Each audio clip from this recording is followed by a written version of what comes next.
വത്സല്യ സഹോദരങ്ങളെ, നിങ്ങളെയെല്ലാം ഞാൻ യേശു ക്രിസ്തുവിൻ്റെ നാമത്തിൽ വന്ദനം ചെയ്യുകയാണ്. നാം ഒത്തുകൂടിയിരിക്കുന്നത് വലുവനായ ദൈവത്തിൻ്റെ സന്നിധിയിലാണ്. അക്കാരണത്താൽ സകല മഹത്വവും പുകഴ്ചയും തിരുപാദപീഠത്തെങ്കിൽ അർപ്പിക്കാം. കഴിഞ്ഞ കുറേ ആഴ്ചകളായി നാം ഇസ്രായേലുമായി ബന്ധപ്പെട്ട ചില കാര്യങ്ങളാണ് ധ്യാനിച്ചുകൊണ്ടിരുന്നത്. അതായത് നാം യുദ്ധമുന്നണിയിലായിരുന്നു. എന്നാൽ ഒരു വെടിനിർത്തൽ പ്രഖ്യാപിച്ചുകൊണ്ട് 2 ആഴ്ച മുമ്പ് നമ്മൾ മടങ്ങി വന്നു നമ്മുടെ പഴയ ധ്യാന വിഷയത്തിലേക്ക്. ക്രൂശിൻ്റെ ശത്രുക്കൾ എന്ന വിഷയത്തിലേക്കാണ് നാം മടങ്ങി വന്നത്. അങ്ങനെ കഴിഞ്ഞ 2 ആഴ്ചയായിട്ട് ആ കാര്യം ഇങ്ങനെ പറഞ്ഞ് മുൻപോട്ട് വരികയായിരുന്നു. വീണ്ടും ആ ടോപ്പിക്ക് നമ്മൾ പറഞ്ഞു തുടങ്ങുന്ന സമയത്ത് സാമൂഹ്യ മാധ്യമങ്ങളിൽ വെളിപ്പെട്ട് വന്ന ഒരു പോസ്റ്റ്, അതായത് വളരെ പ്രചാരം ലഭിച്ച ഒരു പോസ്റ്റാണ്. വിശ്വാസത്യാഗികളായ പ്രസംഗകരെ കൊണ്ട് മലയാളക്കര നിറഞ്ഞിരിക്കുന്നു എന്ന നിലയിലുള്ള ഒരു പോസ്റ്റ്. ആ കാര്യത്തെക്കുറിച്ച് നമ്മളും ഇവിടെ ഒന്ന് സൂചിപ്പിക്കാനിടയായി. വീണ്ടും നമ്മൾ തുടങ്ങി വയ്ക്കുമ്പോൾ മലയാളക്കരയിലെ പ്രസിദ്ധനായ ഒരു കൺവെൻഷൻ പ്രസംഗകൻ, അദ്ദേഹം ഒരു ടെലിവിഷൻ ചാനലിലൂടെ പറഞ്ഞ മെസ്സേജ്, ഒരു പ്രസംഗം, അതിൻ്റെ ഒരു അല്പഭാഗം അവർ തന്നെ ഷോർട്സ് എന്ന നിലയിൽ യൂട്യൂബ് ചാനലിൽ കൊടുക്കാനിടയായി. ആ പ്രസംഗം കേട്ടപ്പോൾ വ്യക്തിപരമായി എനിക്ക് ഒരു അസ്വസ്ഥതയും സങ്കടമൊക്കെ തോന്നി. അത് ഞാൻ പ്രിയരായ നിങ്ങളുമായിട്ട് പങ്കുവെച്ചു. ഈ ദൈവദാസൻ സംസാരിച്ച കാര്യങ്ങൾ അദ്ദേഹത്തിൻ്റെ മാത്രം അഭിപ്രായമല്ല, ഈ കാലഘട്ടത്തിലെ ആളുകൾ, വിശ്വാസി സമൂഹം ചിന്തിക്കുന്നതും ശുശ്രൂഷകർ പ്രസംഗിക്കുന്നതും പറയുന്നതുമായ കാര്യങ്ങളാണ് അദ്ദേഹം പറഞ്ഞത്. അദ്ദേഹം തനിച്ച് എന്തെങ്കിലും ഒരു കാര്യം പറഞ്ഞതല്ല. ഈ തലമുറ അങ്ങനെയൊക്കെയാണ് ചിന്തിച്ചു പോകുന്നത്. അപ്പോൾ അതിന് നടുവിൽ ആ കാര്യങ്ങളെ നമ്മൾ വിശുദ്ധ തിരുവെഴുത്തുമായി വെച്ച് ഒരു വിശകലനത്തിന് വിധേയമാക്കിയായിരുന്നു. അങ്ങനെയാണ് കഴിഞ്ഞതിൻ്റെ മുൻപിലത്തെ ആഴ്ച നമ്മൾ അല്പമായിട്ട് പറഞ്ഞു തുടങ്ങിയത്. അങ്ങനെ പറഞ്ഞു തുടങ്ങുന്ന സമയത്ത് അദ്ദേഹത്തിൻ്റെ പ്രസംഗം തന്നെ നമ്മൾ കേൾപ്പിക്കാനിടയായി. അത് കഴിഞ്ഞ ആഴ്ച സംസാരിച്ചപ്പോൾ ഞാൻ ആ പ്രസംഗത്തിൽ പറഞ്ഞ പല കാര്യങ്ങളും നിങ്ങളെ വായിച്ച് കേൾപ്പിക്കുകയായിരുന്നു ചെയ്തത്. അതായത് ആ പോയിൻറ്റ്സ് എല്ലാം നോട്ട് ചെയ്തിട്ട് ആ പോയിൻറ്റ്സ് ഞാൻ നിങ്ങളെ പറഞ്ഞ് കേൾപ്പിച്ചു. എന്നിട്ട് നമ്മൾ തിരുവെഴുത്തിൽ നിന്ന് ആ കാര്യങ്ങളെ വിശകലനം ചെയ്തു. അതായത് ആദ്യത്തെ ആഴ്ചയിൽ നമ്മൾ 1 പത്രോസ് 5-ാം അധ്യായത്തിൽ നിന്ന് പല കാര്യങ്ങളും പറയാനിടയായി. അതായത് അദ്ദേഹം പറഞ്ഞു വന്നതിൻ്റെ ഏറ്റവും ഒടുവിലേക്ക് വരുമ്പോൾ, നീ ഉയരുമെന്ന് പറഞ്ഞാൽ ഉയരും, തക്ക സമയത്ത് അവൻ നിങ്ങളെ ഉയർത്തും എന്ന പത്രോസിൻ്റെ ലേഖനത്തിലെ ആ വാക്യത്തെ കോട്ട് ചെയ്തിട്ടാണ് അദ്ദേഹം അത് പറയുന്നത്. അതിന് മുൻപൊക്കെ പറയുന്ന കാര്യങ്ങൾ വെച്ച് നമുക്ക് മനസ്സിലാക്കാൻ കഴിയും ഈ ലോകത്തിൽ ലഭിക്കപ്പെടുന്ന ഉന്നതികളെക്കുറിച്ചാണ് പ്രിയ പ്രസംഗകൻ പറഞ്ഞതെന്നും ഇവിടെ ഭൗതികമായി നമ്മൾ ഉയരുന്നതിനെക്കുറിച്ചും മറ്റ് കാര്യങ്ങളെക്കുറിച്ചും ഒക്കെയാണ് വിവക്ഷിക്കുന്നതെന്ന്. ആ കാര്യങ്ങളെ അതിൻ്റെ ശരിയായ അർത്ഥത്തിൽ മനസ്സിലാക്കാൻ വേണ്ടിയാണ് നാം ഈ 1 പത്രോസിൻ്റെ ലേഖനത്തിൽ, വിശേഷാൽ അതിൻ്റെ 5-ാം അധ്യായത്തിൽ കടന്നുപോയി അവിടെ എഴുതിയിരിക്കുന്ന ഭാഗങ്ങളൊക്കെ ഒന്ന് ചിന്തിച്ചത്. അത് മാത്രമല്ല, ആഴ്ചയിൽ നമ്മൾ പൊതുവായ പല കാര്യങ്ങളും പറഞ്ഞ് രക്ഷയുമായി ബന്ധപ്പെട്ട കാര്യങ്ങളാണ്. ശരിക്കും രക്ഷയുമായി ബന്ധപ്പെട്ട് നാം വന്നിരിക്കുന്ന ദൈവരാജ്യവുമായി ബന്ധപ്പെട്ട കാര്യങ്ങളൊക്കെ പറഞ്ഞാണ് പത്രോസിൻ്റെ ലേഖനത്തിൽ വന്ന് ആ കാര്യം പറഞ്ഞ് പൂർത്തീകരിക്കുകയല്ല, ആ കാര്യം പറഞ്ഞ് ആ ആഴ്ചയിൽ അങ്ങനെ പര്യവസാനിപ്പിച്ചത്. എന്നിട്ട് കഴിഞ്ഞ ആഴ്ച വന്നപ്പോൾ ഇതേ കാര്യം തന്നെ നമ്മൾ കൂടുതൽ വിശദീകരണത്തിന് വിധേയമാക്കി. ഞങ്ങൾ പ്രോസ്പിരിറ്റിയുടെ ആൾക്കാരാണെന്ന് ആരെങ്കിലും പറയുന്നെങ്കിൽ പറഞ്ഞോട്ടെ. സമൃദ്ധി വേണ്ടാത്ത ആരുമില്ല. ആർക്കാ സമൃദ്ധി വേണ്ടാത്ത? പ്രോസ്പിരിറ്റി വേണ്ട, പോവർട്ടി മതിയെന്ന് പറയുന്ന ആരേലും ലോകത്തിൽ നിങ്ങൾ കണ്ടിട്ടുണ്ടോ? അപ്പൊ സമൃദ്ധി വേണം, പക്ഷെ സമൃദ്ധി പറയാൻ പാടില്ല, അല്ലേ? നമ്മുടെ പ്രയോറിറ്റി ഭൗതികമാകരുത്. നമ്മുടെ പ്രയോറിറ്റി, നമ്മുടെ മുൻഗണന സ്വർഗമായിരിക്കണം, യേശുവായിരിക്കണം, നിത്യജീവനായിരിക്കണം. എന്നാൽ ഇവിടെ ജീവിക്കുമ്പോൾ നീ ചോർന്നൊലിക്കുന്ന വീട്ടിലും പട്ടിണിക്കും കീറിയ തുണിയുമായിട്ട് എല്ലാ കാലവും കിടക്കണമെന്ന് ആരെങ്കിലും പറഞ്ഞു കേട്ടിട്ടുണ്ടോ? ഇല്ല. നീ ഉയരും എന്ന് പറഞ്ഞാൽ ഉയരും. തക്ക സമയത്ത് അവൻ നിങ്ങളെ ഉയർത്തും. സമൃദ്ധി വേണ്ടാത്തവരാരെങ്കിലും ഉണ്ടോ എന്ന് ചോദിച്ചപ്പോൾ ഞാൻ എൻ്റെ കാര്യം പറഞ്ഞു. എനിക്ക് അധികം ചവറുകൾ വേണ്ട, അധികം ചപ്പുകൾ വേണ്ട. അത്യാവശ്യം കത്തിക്കാനുള്ള ചപ്പും അത്യാവശ്യം എല്ലാം വെന്തു വരണ്ടേ സഹോദരങ്ങളെ, അതിനുള്ള ചവറും മതിയെന്ന് ഞാൻ കഴിഞ്ഞ ആഴ്ച പറഞ്ഞു. അതിന് പിൻബലമായിട്ട് ഞാനെടുത്ത വാക്യം 1 തിമോഥെയോസിന്റെ ലേഖനം 6-ാം അധ്യായത്തിൽ നിന്നാണ്. അതിലെ ഒരു 1-2 വാക്യം മാത്രം പറഞ്ഞിട്ട് താഴേക്കധികം പറയാൻ പറ്റിയില്ല. സമയം അങ്ങ് തീർന്നു പോയതുകൊണ്ട് നമ്മൾ അധികമായി പറയാതെ അവിടെ അവസാനിപ്പിച്ചു. 1 തിമോഥെയോസ് 6-ാം അധ്യായത്തിൻ്റെ 8-ാം വാക്യത്തിൽ നാം കണ്ടത് ഉണ്മാനും ഉടുക്കാനും ഉണ്ടെങ്കിൽ മതി എന്ന് വിചാരിക്കാം, അത്ര മാത്രമാണ് പറഞ്ഞത്. അപ്പോൾ അവിടെ ഒത്തിരി കൗണ്ടർ ക്വസ്റ്റ്യൻസ് ഒക്കെ വരാം. ഉണ്മാനും ഉടുക്കാനും മാത്രം മതിയോ, വേറൊന്നും വേണ്ടേ എന്ന്. അതിൻ്റെ സൂചനകൾ നമ്മൾ പറഞ്ഞു. അത് ഒരു ആശയമാണ്. ഒരു പുതിയ നിയമ ക്രിസ്ത്യാനിയുടെ ജീവിതത്തെക്കുറിച്ച് പറയുമ്പോൾ അവൻ ലളിത ജീവിതം നയിക്കണം, സിമ്പിൾ ലൈഫ് ആയിരിക്കണം. അവൻ്റെ പ്രയോറിറ്റി എന്ന് പറയുന്നത്, അവൻ്റെ ശ്രദ്ധ എന്ന് പറയുന്നത് ബാലൻസ് ചെയ്തുകൊണ്ടുള്ളൊരു പോക്കല്ല. അതായത് 50% ഭൂമിയിലുള്ളതും 50% ഉയരത്തിലുള്ളതും അങ്ങനെയല്ല. അവൻ ഉയരത്തിലുള്ളത് മാത്രം അന്വേഷിക്കേണ്ടവനാണ്. ഭൂമിയിലുള്ള കാര്യത്തെക്കുറിച്ച് അവൻ അധികം ബേജാറാകണ്ട, അതിനെക്കുറിച്ച് അധികം തല പുകയേണ്ട. അപ്പോൾ ആ കാര്യങ്ങളെക്കുറിച്ചാണ് നമുക്ക് കുറച്ചും കൂടെ പറയേണ്ടത്. അത് ഇന്ന് സമയം പോലെ പറഞ്ഞു വരാമെന്ന് ഞാൻ ധരിക്കുകയാണ്. അപ്പോൾ കഴിഞ്ഞ ആഴ്ച ഈ കാര്യത്തെക്കുറിച്ച് പറഞ്ഞപ്പോൾ ഞാൻ പറഞ്ഞല്ലോ, എൻ്റെ കാര്യം സമൃദ്ധി വേണ്ടാത്ത ആരെങ്കിലും ഉണ്ടോയെന്ന് ചോദിച്ചപ്പോൾ നിങ്ങൾക്ക് മനസ്സിലാകാൻ പാകത്തിന് ഞാൻ എൻ്റെ കാര്യം പറഞ്ഞു. ഈ വാക്യങ്ങളൊക്കെ വായിക്കുമ്പോൾ, ഈ കാര്യങ്ങളെക്കുറിച്ചൊക്കെ പഠിക്കുമ്പോൾ ഞാൻ ചിന്തിച്ചിട്ടുണ്ട്. ഈ നമ്മുടെ ഇടയിൽ മലയാളക്കരയിൽ ഈ കാര്യങ്ങളെക്കുറിച്ച് ഈ തലമുറയിൽ, കഴിഞ്ഞ തലമുറയിലൊക്കെ ആളുകൾ പറഞ്ഞിട്ടുണ്ടാവും. ഈ തലമുറയിൽ ശുശ്രൂഷകരൊന്നും അങ്ങനെ പറയുന്നില്ലല്ലോ അധികം. ഈ പ്രസംഗി തന്നെ ആ വാക്യത്തോട് താതാത്മ്യം പ്രാപിക്കണമല്ലോ. അത് പറയണമെങ്കിൽ ഇച്ചിരി പ്രാഗൽഭ്യം വേണം. അതൊരു മഹാകൃപയാണ്. നമ്മുടെ ഏതെങ്കിലും ബലം കൊണ്ടൊന്നും അല്ല പറയുന്നത്. മഹാകൃപയാൽ ഞാൻ നിങ്ങളുടെ നടുവിൽ അത് പറയായിരുന്നു. സീരിയസ് ആയൊരു കാര്യമല്ലേ. അതായത് ഈ ഭൂമിയിലെ സമൃദ്ധിക്കല്ല പ്രാധാന്യം കൊടുക്കുന്നത്, ഞാൻ അതിന് താല്പര്യപ്പെടുന്നില്ല എന്ന് ഒരു സൂചന പറഞ്ഞു. അപ്പോൾ ഈ മെസ്സേജ് നമ്മൾ പിന്നത്തേതിൽ യൂട്യൂബിൽ അപ്ലോഡ് ചെയ്തിരുന്നു. നമ്മൾ എത്രത്തോളം പേര് കേൾക്കുന്നുണ്ടെന്ന് നമുക്കറിയാമല്ലോ. എന്നാൽ അത് ധാരാളം പേര്, 12,000 പേര് ആ പ്രസംഗം കേട്ടു. ഞാൻ വിചാരിച്ചത് ആളുകൾ വലിയ ബോംബൊക്കെ ആയിട്ട് വരുമെന്നാണ്, വലിയ എതിർപ്പുകളുമായിട്ടൊക്കെ വരുമെന്ന്. അങ്ങനെ വ്യാപകമായ എതിർപ്പുകളൊന്നും വന്നില്ല. അതായത് 1 തിമോഥെയോസ് 6-ാം അധ്യായം 8-ാം വാക്യമൊക്കെ പ്രസംഗിച്ചാൽ നിശ്ചയമായി എതിർപ്പ് വരും, ഗ്യാരണ്ടി അല്ലേ. അതങ്ങനെ പൊടി പിടിച്ച് കിടക്കുന്നൊരു വാക്യമാണ്. അത് പൊടി തട്ടി എടുത്തുകൊണ്ട് വന്ന് പ്രസംഗിച്ചു കഴിഞ്ഞാൽ അത് ഈ തലമുറയ്ക്ക് താങ്ങാൻ കഴിയുമോ എന്നുള്ളതൊരു വലിയ വിഷയമാണ്. അതുകൊണ്ട് അവർ വിയോജിപ്പ് പ്രകടിപ്പിക്കും, എതിർപ്പുകൾ പ്രകടിപ്പിക്കും, അല്ലെങ്കിൽ അവരുടെ അനിഷ്ടങ്ങൾ അവർ ഏതെങ്കിലും രീതിയിൽ കാണിക്കും. എന്നാൽ അങ്ങനെ അധികം പേരൊന്നും കാണിച്ചില്ല. എന്ന് പറഞ്ഞാൽ ഈ പറഞ്ഞ 12,000 ആൾക്കാർ ആ പ്രസംഗം നെഞ്ചോട് ചേർത്ത് ഏറ്റെടുത്തു. അയ്യോ, ഇതാ പ്രസംഗം, ഇത്രയും നല്ല പ്രസംഗം കേട്ടിട്ടില്ല എന്ന് അവരാരും പറയുമെന്ന് നിങ്ങൾ ചിന്തിക്കരുത്. അങ്ങനെയല്ല ഞാൻ പറഞ്ഞതിൻ്റെ സാരം. 12,000 പേര് കേട്ടെങ്കിൽ അതിലൊരു 1,000 പേര് കേട്ട് കാണും. ബാക്കി 1,000 ഇങ്ങനെ തുറന്നൊക്കെ വന്നപ്പോൾ സംഭവം നമുക്കുള്ളതല്ലെന്ന് മനസ്സിലാക്കി അവർ സ്ഥലം കാലിയാക്കി കാണും. ഈ 1000 പേരും അത് മുഴുവനൊന്നും കേട്ട് കാണില്ല. അതിൽ 500 പേരെ ഒരു പാതിയൊക്കെ കേട്ട് കാണും, പ്രസംഗത്തിൻ്റെ ഒരു പാതി ഭാഗമൊക്കെ. അതിലൊരു 250 പേരൊരു മുക്കാൽ ഭാഗമോ അല്ലെങ്കിൽ ഏതാണ്ടൊരു പൂർണ്ണമായിട്ടൊക്കെ കേട്ട് കാണും. അത്രയും മതി, അത്രയും പേര് കേട്ടാൽ മതി. അപ്പോൾ ഈ മുഴുവൻ ആളുകളും ഇതൊന്നും കേട്ട് കാണാൻ സാധ്യതയില്ല. കാരണം അത്ര ഇൻട്രസ്റ്റീവായൊരു സബ്ജക്റ്റ് അല്ലല്ലോ, അത്രയും അവരെ സ്വാധീനിക്കുന്ന, അല്ലെങ്കിൽ അത്രയും കേൾവിക്കാരെ സ്വാധീനിക്കുന്ന സബ്ജക്റ്റുകളല്ല ഇത്. അപ്പോൾ വളരെ ഗൗരവമായി ഞാൻ ഈ വിഷയം നിങ്ങളുടെ മുമ്പാകെ സമർത്ഥിച്ചു കൊണ്ടുവന്നത്, ഈ കാലഘട്ടത്തിലെ ശുശ്രൂഷകർ ഇങ്ങനെയുള്ള ആശയങ്ങൾ പങ്കുവെക്കുമ്പോൾ അത് മനുഷ്യ ഹൃദയത്തിലേക്ക് കടക്കും. ഇപ്പോൾ 1-2 തവണയായിട്ട് ആ പ്രസംഗം കേൾക്കുകയും ഞാൻ തന്നെ അത് റിപ്പീറ്റ് ചെയ്യുകയൊക്കെ ചെയ്തപ്പോൾ നിങ്ങൾക്ക് ഒരു പക്ഷേ ആ പ്രസംഗം ഇപ്പോൾ കാണാപ്പാടം അറിയാമായിരിക്കും. 2 മിനിറ്റോ 1 മിനിറ്റോ എങ്ങാണ്ടുള്ള ആ പ്രസംഗം ഇപ്പോൾ ഏറെക്കുറെ എല്ലാവരും കാണാതെ പഠിച്ചു കാണുമെന്ന എൻ്റെ ഒരു ചിന്ത.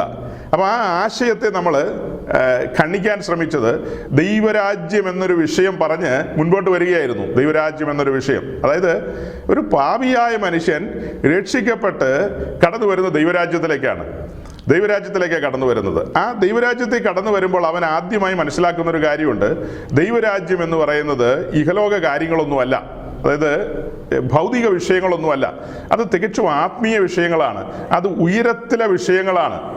അത് തേജസ്സിൻ്റെ വിഷയങ്ങളാണ്. അതൊക്കെ അത്തരം കാര്യങ്ങളാണ് ഒരു പുതിയ നിയമ ക്രിസ്ത്യാനി അന്വേഷിക്കേണ്ടത്. അതിലേക്ക് ഞാൻ കഴിഞ്ഞ ദിവസം പറഞ്ഞ ആ പത്രോസിൻ്റെ വാക്യത്തിൽ ആ കാര്യം പറഞ്ഞ് അതൊന്ന് ക്ലിയർ ചെയ്യും. അത് ദൈവം അനുവദിച്ച ഇന്ന് തന്നെ പറഞ്ഞ് പൂർത്തീകരിക്കണമെന്നാണ് എൻ്റെ ചിന്ത. 1 പത്രോസ് 5-ാം അധ്യായത്തിലെ നാം ഈ നിൽക്കുന്ന സത്യകൃപയിൽ എന്നുള്ള ആ കാര്യം ഒന്ന് വിശദീകരിക്കണമെന്ന് താല്പര്യപ്പെടുന്നു. അതിലേക്ക് പറഞ്ഞു കൊണ്ടുവരാം. അതിനു മുമ്പ് ഈ തിമത്തിയോസിൻ്റെ ലേഖനത്തിൽ പെൻഡിങ്ങിലിരിക്കുന്ന കാര്യം ഒന്ന് പറഞ്ഞു പൂർത്തീകരിച്ചോട്ടെ. അതായത് കഴിഞ്ഞ ആഴ്ച നമ്മൾ പറഞ്ഞത് 8-ാം വാക്യമാണ്, ഉണ്മാനും ഉടുക്കാനും ഉണ്ടെങ്കിൽ മതിയെന്ന് നാം വിചാരിക്കുക എന്നുള്ളത്. അതിന് തൊട്ടു മുകളിലുള്ള വാക്യം, ഇഹലോകത്തിലേക്ക് നാം ഒന്നും കൊണ്ടുവന്നിട്ടില്ല, ഇവിടെ നിന്ന് യാതൊന്നും കൊണ്ടുപോകുവാനും കഴിയുന്നതുമല്ല എന്ന് പറഞ്ഞിട്ടാണ് തൊട്ടു താഴെ ഇങ്ങനെ വായിക്കുന്നത്, ഉണ്മാനും ഉടുക്കാനും ഉണ്ടെങ്കിൽ മതിയെന്ന് നാം വിചാരിക്കുക.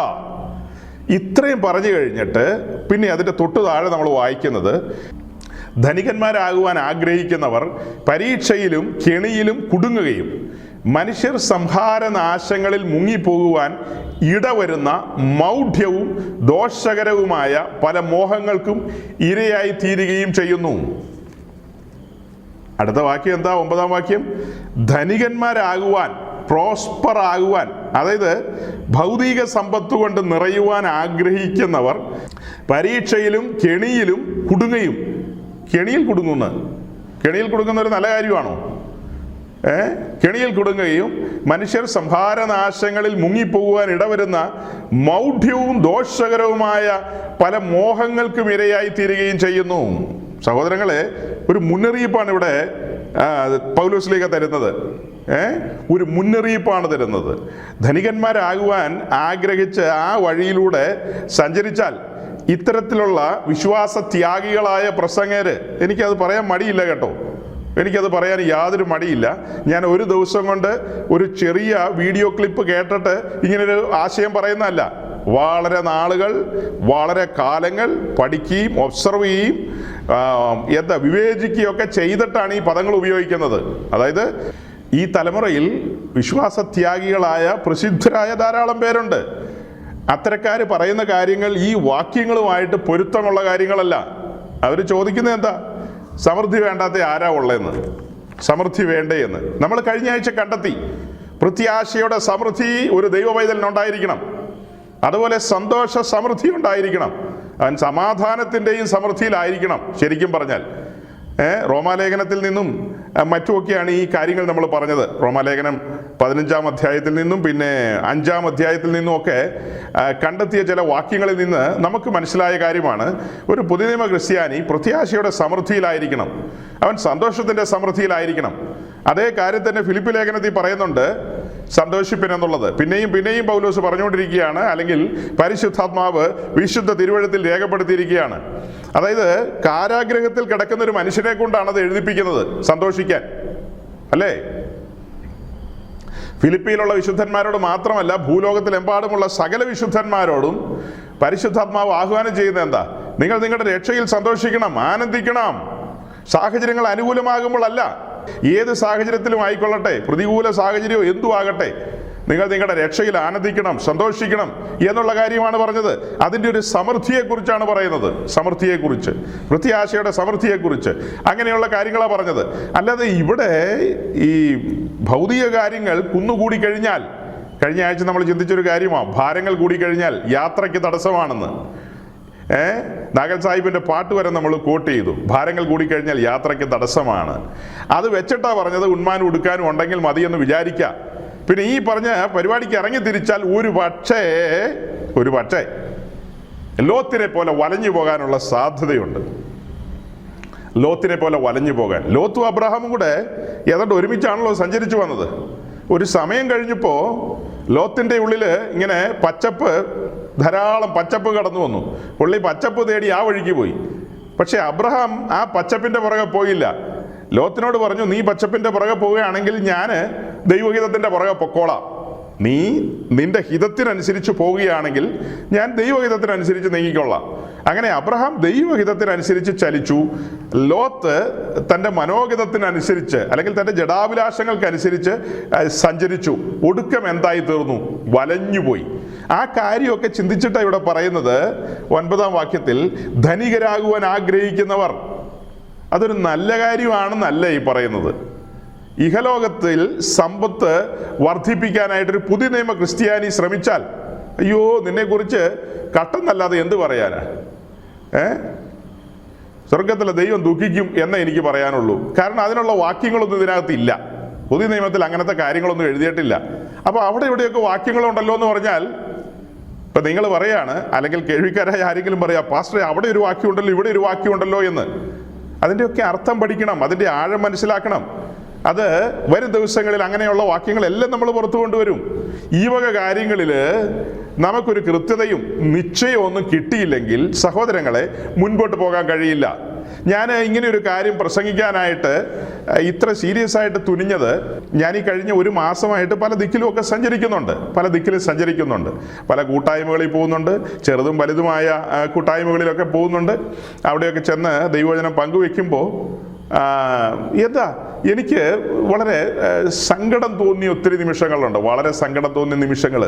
വിശുദ്ധ തിരുവെഴുത്തിൻ്റെ അടിസ്ഥാന വിഷയങ്ങൾ പോലും പല സഹോദരങ്ങളും അറിയുന്നില്ല. അടിസ്ഥാന കാര്യം, ഏറ്റവും ബേസിക്കായ കാര്യം പോലും പലയിടങ്ങളിലും ആളുകൾ അറിയുന്നില്ല. ഞാനിങ്ങനെയൊക്കെ പറയുമ്പോൾ നിങ്ങൾ ഞെട്ടേണ്ട ആവശ്യമില്ല, യാഥാർത്ഥ്യമാണ്. ഒരു സ്ഥലത്ത് ഞാനിങ്ങനെ പ്രസംഗിച്ചുകൊണ്ടിരുന്നപ്പോൾ അവിടുത്തെ കേൾവിക്കാരെല്ലാം ഇങ്ങനെ കേട്ടുകൊണ്ടിരിക്കുന്നു. ഒന്ന് രണ്ട് ചെറിയ ചെറിയ ചോദ്യങ്ങളൊക്കെ ചോദിച്ചപ്പോൾ, നിങ്ങൾക്കറിയാമല്ലോ സാധാരണ നമ്മളങ്ങനെ ചോദ്യങ്ങളൊക്കെ ഇടയ്ക്ക് ചോദിക്കുമെന്ന്. അങ്ങനെ ഒന്ന് രണ്ട് ചോദ്യങ്ങളൊക്കെ ചോദിച്ചപ്പോൾ, ഒന്ന് രണ്ടെന്ന് വെച്ചാൽ നഴ്സറിയിലുള്ള കാര്യങ്ങളാണ്. LKG കാര്യങ്ങളൊന്നും ഞാൻ ചോദിക്കാൻ പോയില്ല. നഴ്സറിയിലുള്ള ചില കാര്യങ്ങൾ, പ്രീ നഴ്സറി ആണോ എന്ന് ചോദിച്ചാൽ അതിനെക്കുറിച്ച് നമുക്ക് അന്വേഷിച്ച് കണ്ടുപിടിക്കാം.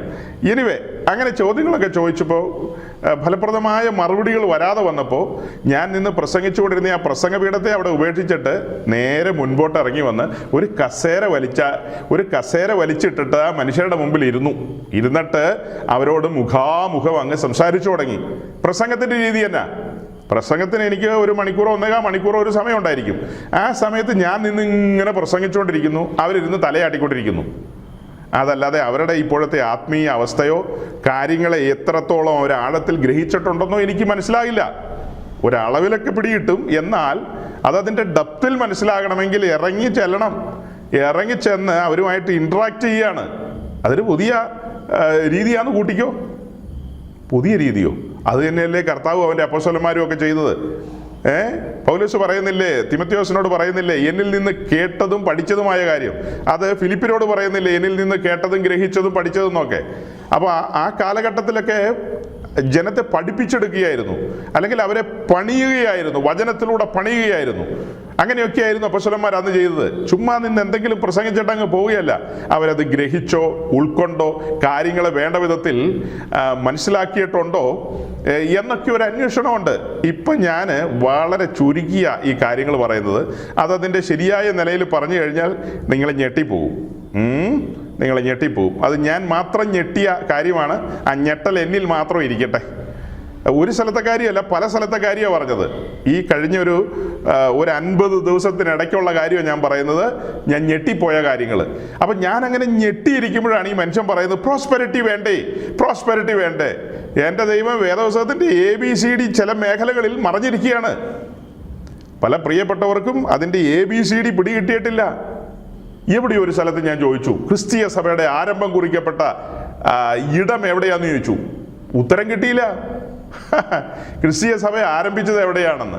അതിനൊരു ആരംഭം കുറിക്കപ്പെട്ട ഒരു മണ്ണുണ്ടല്ലോ, ഒരു ദേശമുണ്ടല്ലോ. ചിലരൊക്കെ ചിന്തിക്കുകയായിരിക്കും, എൻ്റെ ദൈവമേ എന്നാ സിമ്പിളാന്ന്. ആ സിമ്പിള് ചോദിച്ചിട്ട് ഉത്തരം കിട്ടിയില്ലെന്ന്.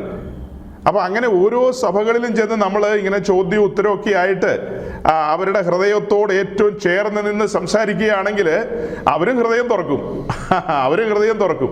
തുറന്നു വരുമ്പോൾ അത് എവിടെയാ എന്താണെന്നൊന്നും ഞാൻ നിങ്ങളോട് പറഞ്ഞില്ലല്ലോ. അയ്യോ, വേറെ ഒരു സ്ഥലത്തെ കാര്യം ഇപ്പോൾ ഒന്ന് ഞങ്ങളോട് പറയുകയാണെന്നോ, വേറെ എവിടത്തെയാന്ന് നിങ്ങൾക്ക് മനസ്സിലായില്ലല്ലോ. അത് ഞാൻ മറ്റുള്ളവരുടെ ആത്മീയ വർധനവിന് വേണ്ടിയാണ് ഇങ്ങനെ പറയുന്നത്. പല സ്ഥലങ്ങളിലെ കാര്യം ഞാൻ വേറെ സ്ഥലങ്ങളിൽ പറയും, ആർക്കും ഒന്നും മനസ്സിലാകില്ലെന്ന് മാത്രം. അങ്ങനെ പറയും. ഇപ്പം കഴിഞ്ഞ ആഴ്ച ഞാൻ ഒരു സഹോദരിയുടെ ഭർത്താവ് മരിച്ച കാര്യം പറഞ്ഞല്ലോ. അത് എവിടെയാ എന്താണെന്ന് നിങ്ങൾക്ക് ആർക്കും അറിയില്ല. അത് മലയാളക്കരയിൽ ഒരു സ്ഥലത്ത് സംഭവിച്ച കാര്യമാണ്. അത് നമുക്ക് പ്രയോജനകരമായ രീതിയിൽ ഒന്ന് കൺവേർട്ട് ചെയ്തെടുക്കുകയാണ്. അപ്പം അവരെയൊക്കെ വിശ്വാസത്തിൽ വന്ന കാലത്ത് വേണ്ട വിധത്തിൽ നല്ല നിലയിൽ നല്ല അടിസ്ഥാനം കൊടുത്ത് പഠിപ്പിച്ച് നല്ല രീതിയിൽ ഉയർത്തിക്കൊണ്ട് വന്നില്ല എന്ന ഒരു പരിദേവനമാണ് ഞാൻ പറഞ്ഞത്. അപ്പോൾ അത് ഏതെങ്കിലും ശുശ്രൂഷകന്മാർ കേൾക്കുകയാണെങ്കിൽ, ഏതെങ്കിലും വിശ്വാസികൾ കേൾക്കുകയാണെങ്കിൽ അവർക്ക് ചിന്തിക്കാൻ ഇടവരട്ടെ എന്നോർത്താണ് അങ്ങനെയൊക്കെ പറയുന്നത്. അതുപോലെ തന്നെ ഇപ്പം ഇവിടെ പറഞ്ഞത് അടുത്തൊരു സബ്ജക്റ്റ് അന്ത്യോക്യ. അപ്പോൾ അത് ഞാൻ ഈ പറഞ്ഞ ഒരു 50 ദിവസത്തിനിടയ്ക്ക് ഒരു 3-4 സ്ഥലത്തെങ്കിലും ആ ഒരു ചോദ്യം ചോദിച്ചിട്ടുണ്ട്. യെരുശലേമും അന്ത്യോക്യയും തമ്മിലുള്ള ആ ബന്ധം എന്താണ്? 2 പട്ടണങ്ങളുടെയും പ്രത്യേകത. അയ്യോ, നിസാര കാര്യമല്ലേ? നിസാര കാര്യമാണ്. പക്ഷേ ഫലപ്രദമായ ഉത്തരങ്ങൾ ലഭിച്ചില്ല. ഈ സാഹചര്യത്തിലാണ് ഈ മലയാളക്കരയിൽ നിന്ന് ഒരു മനുഷ്യന്റെ ശബ്ദം വരുന്നത്, പ്രോസ്പെരിറ്റി വേണ്ടേ, സമൃദ്ധി വേണ്ടേ എന്ന്. ഈ വിഷയത്തിലൊന്നും ഒരു സമൃദ്ധിയില്ല. ബത്ലഹേമും ഗോൽഗോഥായും 2 വിഷയമാണ്. ബത്ലഹേമിന്റെ പ്രത്യേകത, ഗോൽഗോഥായുടെ പ്രത്യേകത. അതിനിടയിൽ ഗദസമന മുതൽ ഗോൽഗോഥ വരെ ഒരു വഴി. ഇങ്ങനെ അനവധി കാര്യങ്ങളില്ലേ? ഈ കാര്യങ്ങളെക്കുറിച്ചൊക്കെ ചോദിക്കുമ്പോൾ യൗവനക്കാരായവര്, ഉന്നത വിദ്യാഭ്യാസമുള്ളവര്, അമേരിക്കൻ കമ്പനിയിൽ വർക്ക് ചെയ്യുന്നവര്, ബ്രിട്ടീഷ് കമ്പനിയിൽ വർക്ക് ചെയ്യുന്നവര്, പിന്നെ ഏത് കമ്പനിയാ? പിന്നെ അങ്ങനെ എല്ലാ കമ്പനിയിലൊക്കെ വർക്ക് ചെയ്യുന്ന ആളുകളോടായി ചോദിക്കുന്നത്. അവരൊക്കെ നല്ല നിലയിൽ പഠിച്ച് നല്ല മാർക്കൊക്കെ കരസ്ഥമാക്കി ഉന്നത വിദ്യാഭ്യാസം നേടിയ ആളുകളാണ്. വിദ്യാഭ്യാസം ഇതുമായിട്ട് എന്നാ ബന്ധമെന്നൊക്കെ ചോദിച്ചാൽ അവിടെ പഠിക്കാൻ എന്തായാലും ഉത്സാഹിച്ചല്ലോ. ഉത്സാഹിക്കാതെ അവർ പഠിച്ച് ഈ ഉയർന്ന പഠനങ്ങളിലെത്തില്ലല്ലോ. അവർ സമയം ചെലവഴിച്ചിട്ടുണ്ട്. വെളുപ്പാങ്കാലത്ത് 4 മണി 5 മണി സമയത്ത് എഴുന്നേറ്റ് കട്ടൻ കാപ്പിയൊക്കെ കുടിച്ച് പുസ്തകമൊക്കെ തുറന്നു വെച്ച് പഠിച്ച് അങ്ങനെയാണ് പോയി പരീക്ഷയൊക്കെ എഴുതിയത്. അല്ലാതെ 12 മണി വരെ കിടന്നുറങ്ങിയിട്ട് ശരി പരീക്ഷ എഴുതിയേക്കാം അങ്ങനെ പോയി എഴുതിയതല്ലോ. അധ്വാനിച്ചിട്ടുണ്ടെന്ന് അവര് നിശ്ചയമായി അധ്വാനിച്ചിട്ടുണ്ട്. ഞാൻ റെസ്പെക്ട് ചെയ്യുന്നു. പിന്നെ ആ സഹോദരങ്ങളെ എല്ലാം റെസ്പെക്ട് ചെയ്യുന്നു. പക്ഷെ ഈ വിഷയത്തിലെ ഈ കാര്യത്തില് അങ്ങനെ ഒരു അധ്വാനമൊന്നുമില്ല. അങ്ങനെ വെളുപ്പിന് എഴുന്നേക്കുവോ? ഒരു 4-4:30 5 മണിക്ക് എഴുന്നേറ്റിട്ട് അയ്യോ ഇന്ന് നമ്മുടെ സജി പാസ്റ്റർ ഇങ്ങനെ പ്രസംഗിച്ചിട്ടിരിക്കുക 1 തിമോത്തിയോസ് 6-ാം അധ്യായത്തിൽ നിന്ന് 1 പത്രോസ് 5-ാം അധ്യായത്തിൽ നിന്നൊക്കെ അതൊന്ന് ധ്യാനിക്കണം, അതിൻ്റെ ആഴങ്ങളൊക്കെ ഒന്ന് മനസ്സിലാക്കണം. മറ്റേ ആ പാസ്റ്റർ ഇങ്ങനെയൊക്കെ പറഞ്ഞിട്ടുണ്ടല്ലോ, അത് വചനത്തോട് പൊരുത്തപ്പെടുന്ന കാര്യങ്ങളാണോ? ഇനി അദ്ദേഹം പറയുന്നതാണോ ശരി? ഈ മനുഷ്യൻ പറയുന്നത് കേട്ട് നമ്മൾ ആ വഴിക്ക് പോയി കഴിഞ്ഞാൽ എൻ്റെ കർത്താവേ ഒരായുസേ ഉള്ളൂ. ഇവിടെ നമ്മുടെ പാണ്ഡികശാല നിറയ്ക്കാൻ സഹായിക്കുന്ന ഒരു ദൈവമുണ്ട്. ആ ദൈവം നമ്മെ സഹായിക്കാനിരിക്കുമ്പോഴാണ് ഇങ്ങനെ പ്രസംഗം കേട്ടിട്ട് ഉന്മാനം എടുക്കാനും ഉണ്ടെങ്കിൽ മതി എന്ന് വിചാരിക്കാൻ പോയത്. അതൊരു അബദ്ധമായി പോകും. അങ്ങനെ നിങ്ങൾക്ക് അബദ്ധം പറ്റരുത്. നേരം വെളുത്ത് എഴുന്നേറ്റിരുന്ന് പുസ്തകമൊക്കെ തുറന്നു വെച്ച് പരിശുദ്ധാത്മ സഹായത്താൽ ദൈവസന്നിധിയിൽ ആരായുക? ഏത് ഉപദേശി പറയുന്നതിനകത്ത ന്യായെന്ന്? ആ ന്യായം അങ്ങ് ഏറ്റെടുത്താൽ മതി. ഞാൻ പറയുന്നതെല്ലാം കണ്ണടച്ചൊന്നും ആരും വിശ്വസിക്കേണ്ട. അങ്ങനെ ഒരു മനുഷ്യനും കണ്ണടച്ച് വിശ്വസിക്കേണ്ട. അപ്പം ഈ സമൃദ്ധികളെ കുറിച്ച് പറഞ്ഞു വന്നത് എൻ്റെ ഈ ദിവസങ്ങളിലെ അനുഭവങ്ങൾ വെച്ചിട്ടാണ്. ഒരു കൂട്ടായ്മയിൽ പോയപ്പോൾ അവിടെ ധാരാളം പാസ്റ്റർമാരുടെ ഭാര്യമാരും ഉണ്ട്. അപ്പം എല്ലാം പാസ്റ്റർമാരുടെ ഭാര്യമാരൊക്കെ തന്നെ പ്രാർത്ഥിക്കുന്നത്. അങ്ങനെ ഈ പ്രാർത്ഥിച്ചൊക്കെ വരുമ്പോൾ ഈ പ്രാർത്ഥനയൊക്കെ കേൾക്കുമ്പോൾ അതൊക്കെ ഈ മച്ചിൽ തട്ടി താഴേക്ക് ചാടുന്ന പോലെ എനിക്ക് തോന്നുന്നത്. ഇടയ്ക്ക് ചില സാഹിത്യമൊക്കെ പറയുന്നേ ഉള്ളൂ. മൊത്തത്തിൽ ഫോക്കസ് ചെയ്യുന്നത് കർത്താവ് വരുന്ന കാര്യങ്ങളൊന്നുമല്ല. ഇവിടെയുള്ള കാര്യങ്ങൾ, പിള്ളേരും മൃഗണിയും അങ്ങനെയുള്ള കാര്യങ്ങളും അതിൻ്റെയൊക്കെ ഒരു ഉയർച്ച താഴ്ച എന്ന് വേണ്ട അങ്ങനത്തെ കാര്യങ്ങളാണ്. അതിനിടയ്ക്ക് ഒരാൾ ഒരു വാക്യമൊക്കെ കോട്ട് ചെയ്ത് ഒരു വാക്യങ്ങളൊക്കെ പറയും.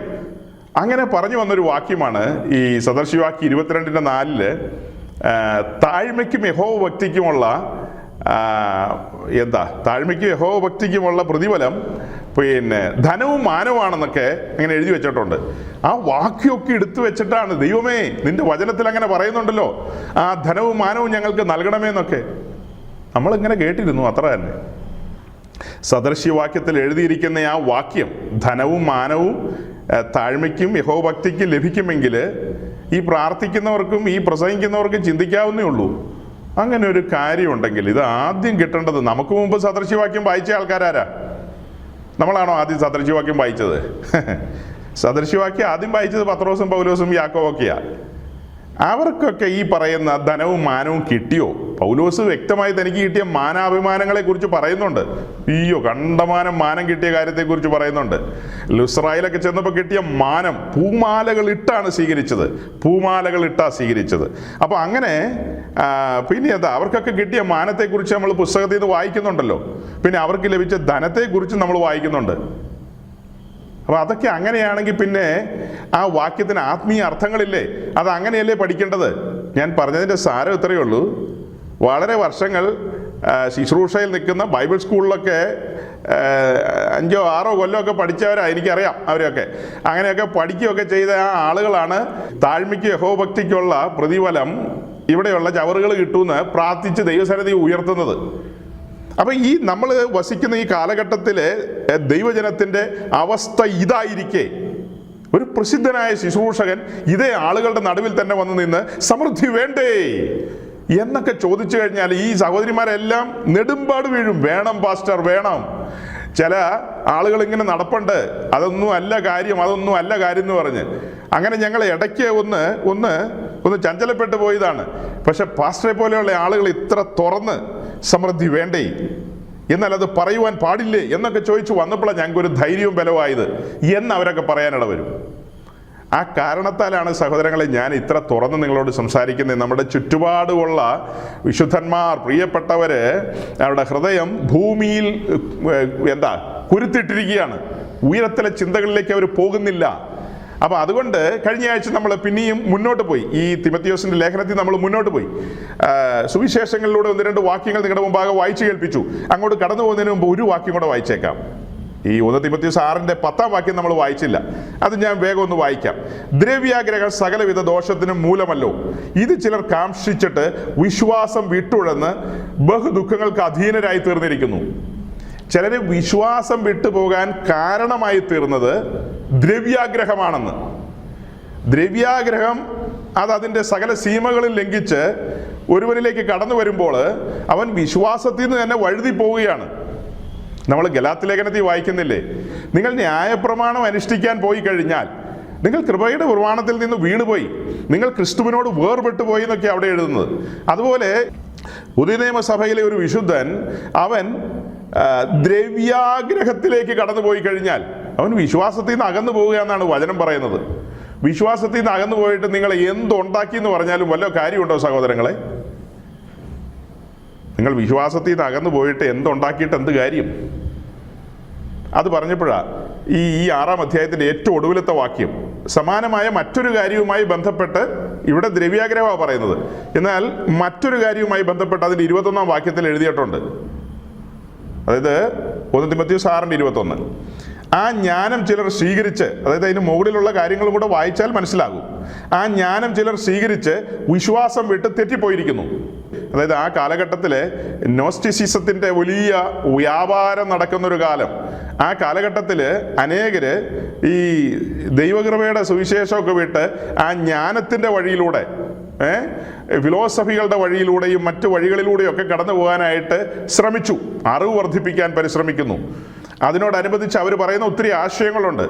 ആ ആശയങ്ങൾ എഫെസോസിലെ സഭയാകട്ടെ, ഫിലിപ്പിയിലെ സഭയാകട്ടെ, മറ്റ് സഭകളെ ആകട്ടെ, ഈ സഭകളെയൊക്കെ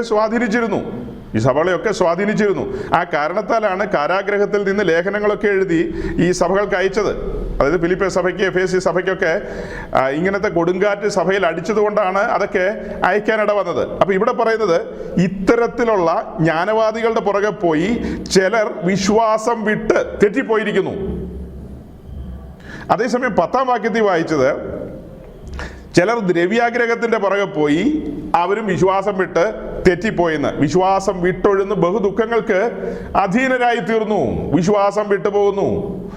അതേസമയം 5-ാം അധ്യായത്തിന്റെ 15-ാം വാക്യം വായിക്കുമ്പോൾ ഇപ്പോൾ തന്നെ ചിലർ സാത്താന്റെ പിന്നാലെ പോയല്ലോ. അപ്പൊ ആ വാക്യത്തിൽ മാത്രം ഒതുങ്ങുന്ന കാര്യമല്ല, അതിന് മുകളിലേക്കുള്ള പല കാര്യങ്ങളും പറഞ്ഞു വന്നിട്ടാണ് ആ വാക്യം പറയുന്നത്. അപ്പോൾ അതിന് വിശദീകരണം കൊടുക്കണം. എന്നാൽ ഞാൻ ആ കാലഘട്ടത്തിൽ നിങ്ങളുടെ മുമ്പായി അവതരിപ്പിക്കുകയാണ്. ഇപ്പോൾ തന്നെ ചിലർ സാത്താന്റെ പിന്നാലെ പോയല്ലോ എന്ന് പൗലോസ് സങ്കടത്തോടെ തിമോത്തിയോസിനോട് പറയാണ്, ഇപ്പോൾ തന്നെ ചിലർ സാത്താന്റെ പിന്നാലെ പോയല്ലോ എന്ന്. അപ്പം ഞാൻ ഇതൊക്കെ ചിന്തിച്ചുകൊണ്ടാണ് പറയുന്നത്. ഈ കാലഘട്ടത്തിൽ അനേക പ്രസംഗകര് വിശ്വാസത്യാഗത്തിലേക്ക് കടന്നിരിക്കുന്നു. അവർ ഉപദേശം വിട്ട് തങ്ങൾക്ക് ബോധിച്ചതുപോലെ മാനുഷികമായ ചിന്തകൾ ജനത്തിന് മുമ്പാകെ അവതരിപ്പിക്കുകയാണ്, അല്ലേ? അവർ ദ്രവ്യാഗ്രഹത്തെ പ്രൊമോട്ട് ചെയ്യുകയാണ്. അപ്പം വിശ്വാസം വിട്ട് തെറ്റിപ്പോവുകയാണ്. അങ്ങനെ വരുമ്പോൾ വിശ്വാസം വിട്ട് തെറ്റിപ്പോവുകയാണ്. അതുകൊണ്ട് വളരെ ജാഗ്രതയോടെ ആയിരിക്കണം, നാം സൂക്ഷ്മതയുള്ളവരായിരിക്കണം, അല്ലെങ്കിൽ അബദ്ധത്തിൽപ്പെട്ടു പോകാം. എന്നെ കേൾക്കുന്ന വാത്സല്യ സഹോദരങ്ങളിൽ ബഹുഭൂരിപക്ഷം പേരും ഈ കാര്യത്തിലൊക്കെ നല്ല ബോധ്യമുള്ളവരാണെന്ന് എനിക്കറിയാം. എന്നാൽ പുതുതായി ധാരാളം മനുഷ്യർ ഈ ദിവസങ്ങളിൽ നമ്മെ ശ്രദ്ധിക്കുന്നുണ്ട്. അത്തരക്കാരായ സഹോദരങ്ങൾക്ക് പ്രയോജനപ്പെടാൻ പാകത്തിനാണ് ഞാൻ ഈ കാര്യം അല്പം കൂടുതൽ വിശദീകരിച്ച് പറയുന്നത്. സഹോദരങ്ങളെ, ഇപ്പം ഇവർ പറഞ്ഞതുപോലെ അപ്പോൾ സമൃദ്ധി വേണ്ടേ? സമൃദ്ധി പറയുവാൻ പാടില്ലേ? നമ്മൾ പോവർട്ടിയാണോ പറയേണ്ടത്, അഥവാ ദാരിദ്ര്യ സുവിശേഷമാണോ പറയേണ്ടത്? അത് ഞാൻ തുടക്കത്തിൽ തന്നെ പറഞ്ഞു, വിവരക്കേടാണ് ഈ പറയുന്നതെന്ന്. ദാരിദ്ര്യ സുവിശേഷം എന്ന് പറയുന്നൊരു സുവിശേഷമില്ല. യേശു ക്രിസ്തുവിൻ്റെ സുവിശേഷം ദൈവകൃപയുടെ സുവിശേഷമാണ്. അത് തേജസ്സിൻ്റെ സുവിശേഷമാണ്. അത് പാപിയായ മനുഷ്യനെ പാപമോചനം കൊടുക്കുന്ന ഒന്നാണ്. പാപിയായ മനുഷ്യനെ പരിശുദ്ധനായ ദൈവത്തോട് നിരപ്പിക്കുന്നതാണ്. നിരപ്പിൻ്റെ സന്ദേശമാണ് സുവിശേഷം എന്ന് പറയുന്നത്, അല്ലേ? വളരെ ക്ലിയർ ആയിട്ട് വിശുദ്ധ തിരുവെഴുത്ത് പറയാണ്, അത് നിരപ്പിൻ്റെ സന്ദേശമാണ്. അത് ആളുകളുടെ സാമ്പത്തിക അവസ്ഥയ്ക്ക് മാറ്റം കൊടുക്കുന്നതോ കുറയ്ക്കുന്നതോ അങ്ങനത്തെ കാര്യങ്ങളൊന്നുമല്ല സുവിശേഷവുമായി ബന്ധപ്പെട്ട് പറയുന്നത്. സുവിശേഷവുമായി ബന്ധപ്പെട്ട് പറയുന്ന കാര്യങ്ങൾ ഇങ്ങനെയുള്ള കാര്യങ്ങളൊന്നുമല്ല. അത് തികച്ചും ഗൗരവതരമായ കാര്യങ്ങളാണ്. അപ്പോൾ മത്തായിയുടെ സുവിശേഷം 6-ാം അധ്യായത്തിലൊരു വാക്യം, മത്തായിയുടെ സുവിശേഷം 6-ാം അധ്യായത്തിലൊരു വാക്യം വായിച്ച്, സഹോദരങ്ങളെ, ഇനി ഞാൻ സുവിശേഷത്തിൽ നിന്ന് ഒരു 3-4 വാക്യം വായിക്കും. നിങ്ങൾ ആ വാക്യങ്ങളൊന്ന് ശ്രദ്ധിക്കണം. മത്തായിയുടെ സുവിശേഷം 6-ാം അധ്യായം, 6-ാം അധ്യായത്തിന്റെ 26-ാമത്തെ വാക്യം. മത്തായി 6:26. ആകാശത്തിലെ പറവകളെ നോക്കുവിൻ, അവ വിധിക്കുന്നില്ല, കൊയ്യുന്നില്ല, കളപ്പുരയിൽ കൂട്ടിവെക്കുന്നതുമില്ല, എങ്കിലും സ്വർഗ്ഗസ്ഥനായ നിങ്ങളുടെ പിതാവ് അവയെ പുലർത്തുന്നു. അവയേക്കാൾ നിങ്ങൾ ഏറ്റവും വിശേഷതയുള്ളവരല്ലയോ? രക്ഷാനിർണയം പ്രാപിച്ച് പുതിയ നിയമസഭയുടെ ഭാഗമായ ഒരു ദൈവവൈതൽ മനസ്സിലാക്കേണ്ട ഒരു കാര്യമാണ്. ഈ വാക്യം നമുക്ക് 2 രീതിയിൽ വിശദീകരിക്കാം. ഒന്ന്, ഔട്ട്സൈഡിലുള്ള സകല മനുഷ്യരുടെ മുമ്പാകെയും ഈ വാക്യം കൊണ്ടുവരാം. അതായത് ഈ ഭൂമിയിലുള്ള സകല മനുഷ്യരും ദൈവത്തിൻ്റെ സൃഷ്ടിയാണ്. ഈ ഭൂമിയിലുള്ള സകല മനുഷ്യരും ദൈവത്തിൻ്റെ സൃഷ്ടികളല്ലേ? അതുകൊണ്ട് അവരോടും നമുക്ക് പറയാം. അത് കഴിഞ്ഞ് അടുത്ത പടി എന്ന് പറയുന്നത് ദൈവരാജ്യത്തിലുള്ള വിശുദ്ധന്മാരോടും ഈ കാര്യം പങ്കുവെക്കാമല്ലോ. ഇത് സുവിശേഷ പ്രസംഗത്തിൻ്റെ ഒരു ഭാഗമായി വരുന്ന കാര്യമാണിത്. സുവിശേഷ പ്രസംഗത്തിൽ ബത്ലഹേമിൽ ആരംഭിച്ച നമ്മുടെ കർത്താവിൻ്റെ ആ ജീവിതം ഗോൽഗോഥായിൽ വന്ന് അവസാനിക്കുമ്പോൾ രക്ഷയുടെ ഒരു വഴി അവിടെ തുറന്നു വരുന്നുണ്ട്. അങ്ങനെ ആ രക്ഷയുടെ വഴി അവിടെയാണ് ക്രൂശിൻ്റെ ആഴം വെളിപ്പെടുന്നത്. അങ്ങനെ ക്രൂശിൻ്റെ ആഴം പാപത്തെക്കുറിച്ച്, നീതിയെക്കുറിച്ച്, ന്യായവിധിയെക്കുറിച്ചൊക്കെയുള്ള ആഴമേറിയ ആ സന്ദേശം സുവിശേഷ സന്ദേശത്തിനകത്തുള്ളതാണ്. അതെല്ലാം പറയുന്നതിൻ്റെ കൂടെ അതിൻ്റെ സൈഡിൽ നിൽക്കുന്ന കാര്യങ്ങളാണ് ഈ കാര്യങ്ങളും. അതിൻ്റെ സൈഡിൽ ചേർന്ന് നിൽക്കുന്ന കാര്യങ്ങളാണ്. നമ്മൾ ഗ്രഹിക്കേണ്ട ഒരു കാര്യമുണ്ട്. ഈ സുവിശേഷ സന്ദേശത്തിലൂടെ മാനസാന്തര അനുഭവത്തിൽ നാം വരുന്നത് ദൈവരാജ്യത്തിലാണ്. ആ ദൈവരാജ്യത്തിലെ ഒരു വാസവും ഒരു ജീവിതവും അത് പ്രാക്ടീസ് ചെയ്യുന്ന ഒരു ഭക്തൻ മനസ്സിലാക്കേണ്ട കാര്യമാണ്. അവനോട് വളരെ സിമ്പിളായ കാര്യം പറഞ്ഞാണ് കർത്താവ് അവനെ ബലപ്പെടുത്തുന്നത്. ആകാശത്തിലെ പറവകളെ നോക്കുവീൻ, അവ വിതയ്ക്കുന്നില്ല, കൊയ്യുന്നില്ല, കളപ്പുരയിൽ കൂട്ടിവെക്കുന്നതുമില്ല, എങ്കിലും സ്വർഗസ്ഥനായ നിങ്ങളുടെ പിതാവ് അവയെ പുലർത്തുന്നു. അവയേക്കാൾ നിങ്ങൾ ഏറ്റവും വിശേഷതയുള്ളവരല്ലോ. അപ്പൊ ആകാശത്തിലെ പറവകളെക്കാളും വിശേഷതയുള്ളവരാണ് നാം എന്നുള്ളതാണ് പറഞ്ഞു വരുന്നത്. ഇപ്പൊ നിങ്ങൾ ചോർന്നൊലിക്കുന്ന വീട്ടിലായിരിക്കാം, നിങ്ങൾ ഉടുക്കുന്ന തുണികൾ കീറിയതൊക്കെ ആയിരിക്കാം, തുന്നലുകൾ ഉണ്ടായിരിക്കാം, കൂട്ടിക്കൂട്ടി തുന്നുന്നുണ്ടായിരിക്കാം, നിങ്ങളുടെ പശ്ചാത്തലം വളരെ ശോച്യമായിരിക്കാം, എന്തുവാകട്ടെ, ഇതിൻ്റെ നടുവിലും കേൾക്കുന്ന ഒരു ദൈവശബ്ദമാണ് ഈ പറയപ്പെട്ട സംവിധാനത്തെക്കുറിച്ചൊക്കെ പറഞ്ഞിട്ട്, അല്ലെങ്കിൽ ഈ ആകാശത്തിലെ പറവകളെ, ദൈവത്തിൻ്റെ സൃഷ്ടിയായ പറവകളെ കുറിച്ച് പറഞ്ഞിട്ട് പറയുകയാണ്. കീറിയ തുണി കൊടുത്തിരിക്കുന്നവനോടാ പറയുന്നത്, ചോർന്നൊലിക്കുന്ന വീട്ടിൽ കിടക്കുന്നവനോടാ പറയുന്നത്, എടാ മോനെ, ഈ പറയുന്നതിനേക്കാൾ നീ ഏറ്റവും വിശേഷതയുള്ളവനല്ലേ, നീ ഏറ്റവും വിശേഷതയുള്ളവനല്ലേ എന്നാ ചോദിക്കുന്നത്. നീ വിശേഷതയുള്ളവനല്ലേ? അത് കഴിഞ്ഞിട്ട് ഈ 6-ാം അധ്യായത്തിൽ തിരിച്ചു വരാം. മത്തായിയുടെ സുവിശേഷം തന്നെ 10-ാം അധ്യായം, 10-ാം അധ്യായത്തിന്റെ 29-ാമത്തെ വാക്യം. Matthew chapter 10 verse 29.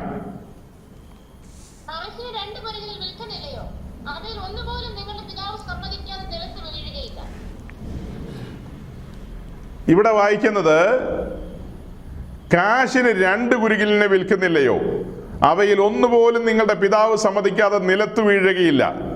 ചേർന്ന് പറയുന്ന വാക്യം തലയിലെ രോമവും എണ്ണപ്പെട്ടിരിക്കുന്നു എന്നുള്ള കാര്യമാണ്. അത് കഴിഞ്ഞിട്ട് എന്താ പറയുന്നത്? ആകയാൽ ഭയപ്പെടണ്ട, ഏറിയ കുരികിലുകളെക്കാളും നിങ്ങൾ വിശേഷതയുള്ളവരല്ലോ. കാശിന് 2 കുരികിലിനെ വിൽക്കുന്നില്ലയോ എന്ന്. ആ 2 കുരികിലിനെ കുറിച്ചാണ് പറയുന്നത്. ആ കുരികിലുകളെക്കാൾ നിങ്ങൾ വിശേഷതയുള്ളവരല്ലോ, ഭയപ്പെടണ്ട. അല്ലേ? കാശിന് 2 കുരികിലുകളെ വിൽക്കുന്നില്ലയോ? ആ കുരികിലുകളെക്കാൾ നിങ്ങൾ വിശേഷതയുള്ളവരല്ലോ, ആകയാൽ ഭയപ്പെടണ്ട. ആകയാൽ ചോർന്നൊലിക്കുന്ന ഭവനത്തിൽ കിടക്കുന്നവനെ, കീറിയ തുണി ഉടുക്കുന്നവനെ, നീ ഭയപ്പെടണ്ട. പിതാവ് രാജ്യം നിനക്ക് നൽകാൻ പ്രസാദിച്ചിരിക്കുന്നു. നീ എന്തിനാ ഈ ലോകത്തിന്റെ പുറകെ ഓടുന്നത്?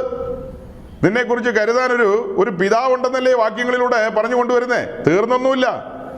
ലൂക്കോസിന്റെ സുവിശേഷം 12-ാം അധ്യായം, ലൂക്കോസിന്റെ സുവിശേഷം 12-ാം അധ്യായം അതിന്റെ 6-7 വാക്യങ്ങൾ, അതിന്റെ 6-7 വാക്യങ്ങൾ.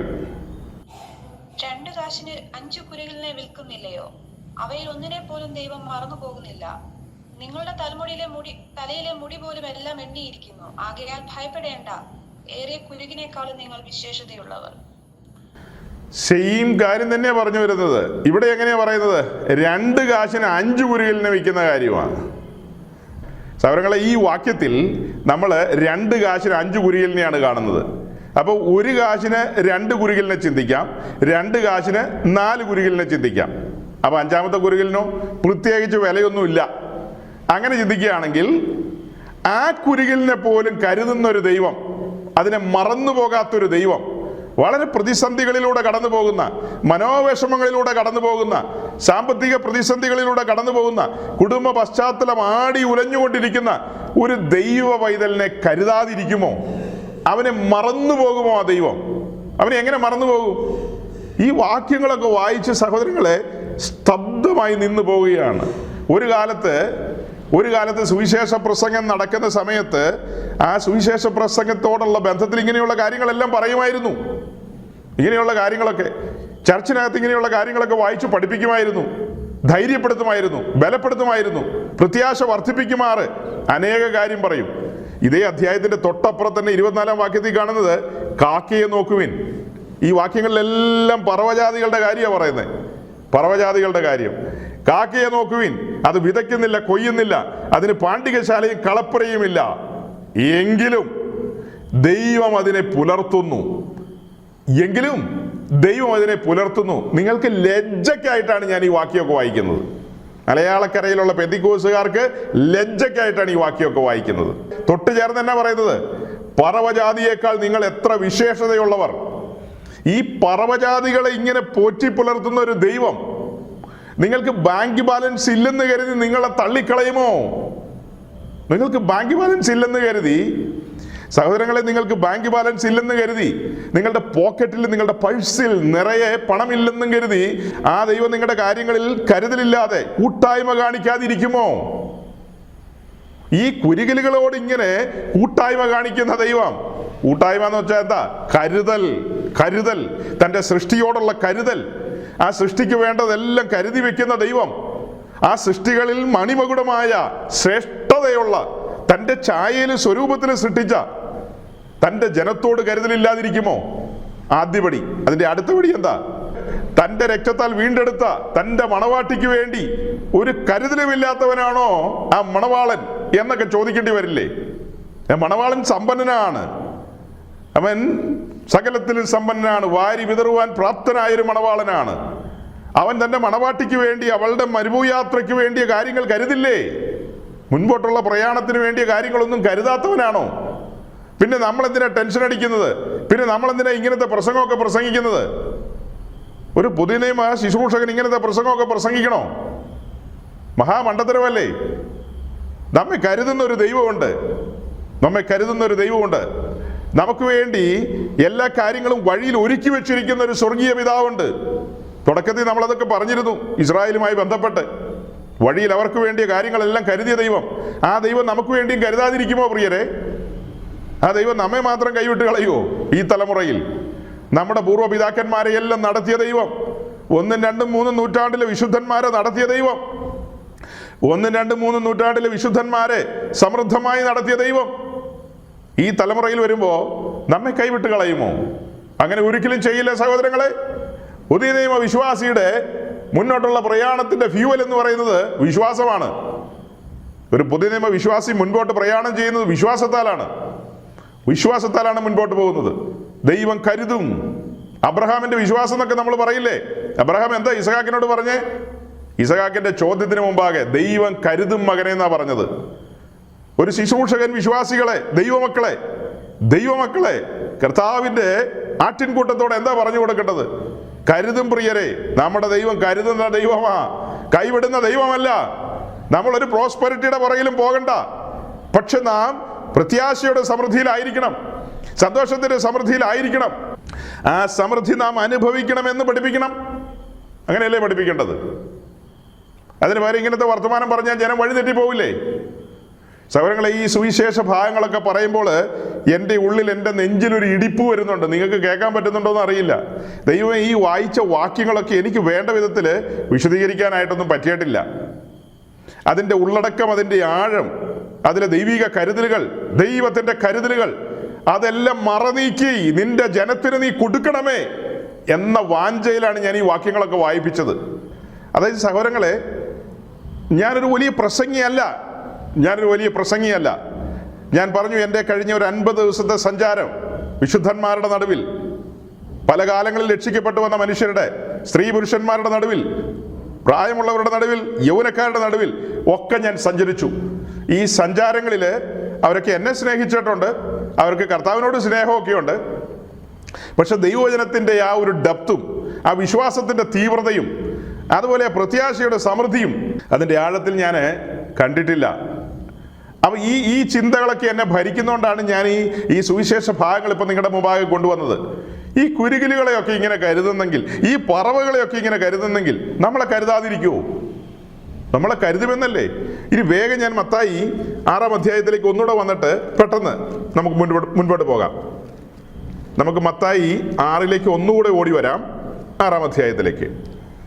അദ്ദേഹത്തിൻ്റെ ആശയത്തെ നമ്മൾ ഈ 6-ാം അധ്യായം വെച്ച് ഒന്ന് ചിന്തിക്കുകയാണ്. അല്ലെങ്കിൽ അദ്ദേഹം പറഞ്ഞു വന്ന ആ ആശയങ്ങളെ ഈ 6-ാം അധ്യായത്തിൽ നിന്നുകൊണ്ട് ഒന്ന് ശ്രദ്ധിക്കുകയാണ്. 6-ാം അധ്യായത്തിൽ കഴിഞ്ഞ ദിവസങ്ങളിൽ നാം കണ്ടു, നമ്മുടെ നിക്ഷേപ ഉയരത്തിലായിരിക്കണം. ഈ ഭൂമിയിലല്ല നിക്ഷേപം സ്വരൂപിക്കേണ്ടത്. വളരെ സ്പഷ്ടമായിട്ട് ഈ 6:19-20 പറഞ്ഞു കഴിഞ്ഞു.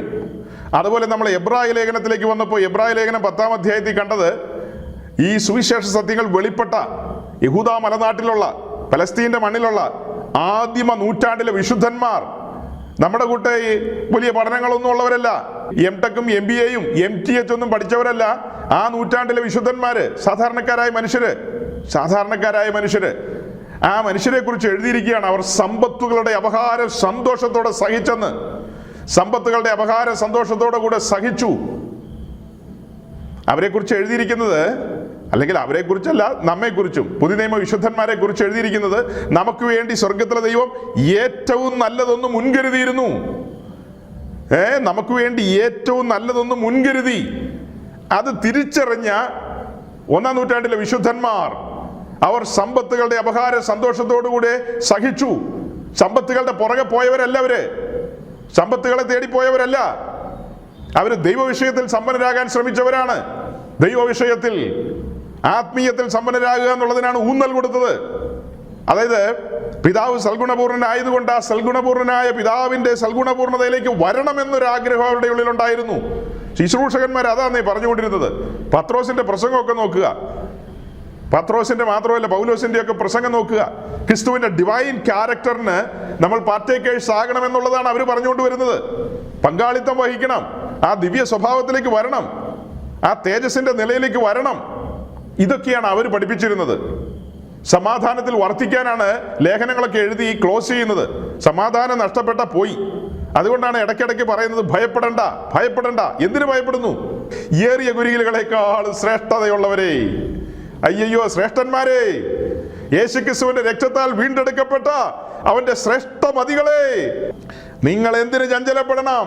അവന്റെ ഉള്ളംകരത്തിലാണ് നിങ്ങൾ ഇരിക്കുന്നത്. ആ ഉള്ളംകരത്തിൽ ഇരുന്നാണോ നിങ്ങൾ മാറത്തടിക്കുന്നത്? ആ ഉള്ളംകരത്തിൽ ഇരിക്കുമ്പോഴാണോ നിങ്ങൾ ഇങ്ങനെയുള്ള വഴിയിലേക്ക് പോകുന്നത്? വളരെ സീരിയസ് ആയ ഒരു വാക്യം വായിച്ചു കേൾപ്പിക്കാം. മത്തായി 6:33. മുമ്പേ അവന്റെ രാജ്യവും നീതിയും അന്വേഷിപ്പിൻ. അതോടുകൂടെ താഴെ പറയുന്ന ഏതൊക്കെയോ കിട്ടുന്ന കാര്യമൊക്കെ അവിടെ കിടക്കട്ടെ. ഇവിടെ ഒരു ആജ്ഞയാണ്, അല്ലെങ്കിൽ ഇവിടെ ഒരു കമാൻഡായിട്ടാണ് നമ്മുടെ മുമ്പിൽ നിൽക്കുന്നത്. മുമ്പേ അവന്റെ രാജ്യവും നീതിയും അന്വേഷിപ്പീൻ. രാജ്യവും നീതി അന്വേഷിച്ചാൽ തൊട്ട് താഴെ പറയുന്ന സാധനമൊക്കെ കിട്ടുമെന്നാണ് പൊതുവെ കേൾക്കുന്നത്. അങ്ങനെയൊന്നുമല്ല. മുമ്പേ അവന്റെ രാജ്യവും നീതിയും അന്വേഷിപ്പീൻ. രാജ്യവും നീതി അന്വേഷിച്ചാൽ തിന്നുകയും കുടിക്കുകയും ചെയ്യുന്ന കിട്ടുമെന്നാണോ അർത്ഥം? അങ്ങനെ പറഞ്ഞു കഴിഞ്ഞാൽ വേറെ ഭാഗത്ത് എഴുതിയിരിക്കുന്ന വാക്യവുമായിട്ട് പൊരുത്തമില്ലാതെ പോകും. അതിനു മുമ്പ് മത്തായി 6-ാം അധ്യായത്തിന്റെ 7-8 നിങ്ങൾ തന്നെ പഠിച്ചുകൊള്ളണം. മത്തായി 6-ന്റെ 7-8. 7-ാം വാക്യത്തിൽ ജാതികളെ കുറിച്ച് പറയുന്നു. 8-ാം വാക്യത്തിൽ വിശുദ്ധന്മാരെ കുറിച്ച് പറയുന്നു.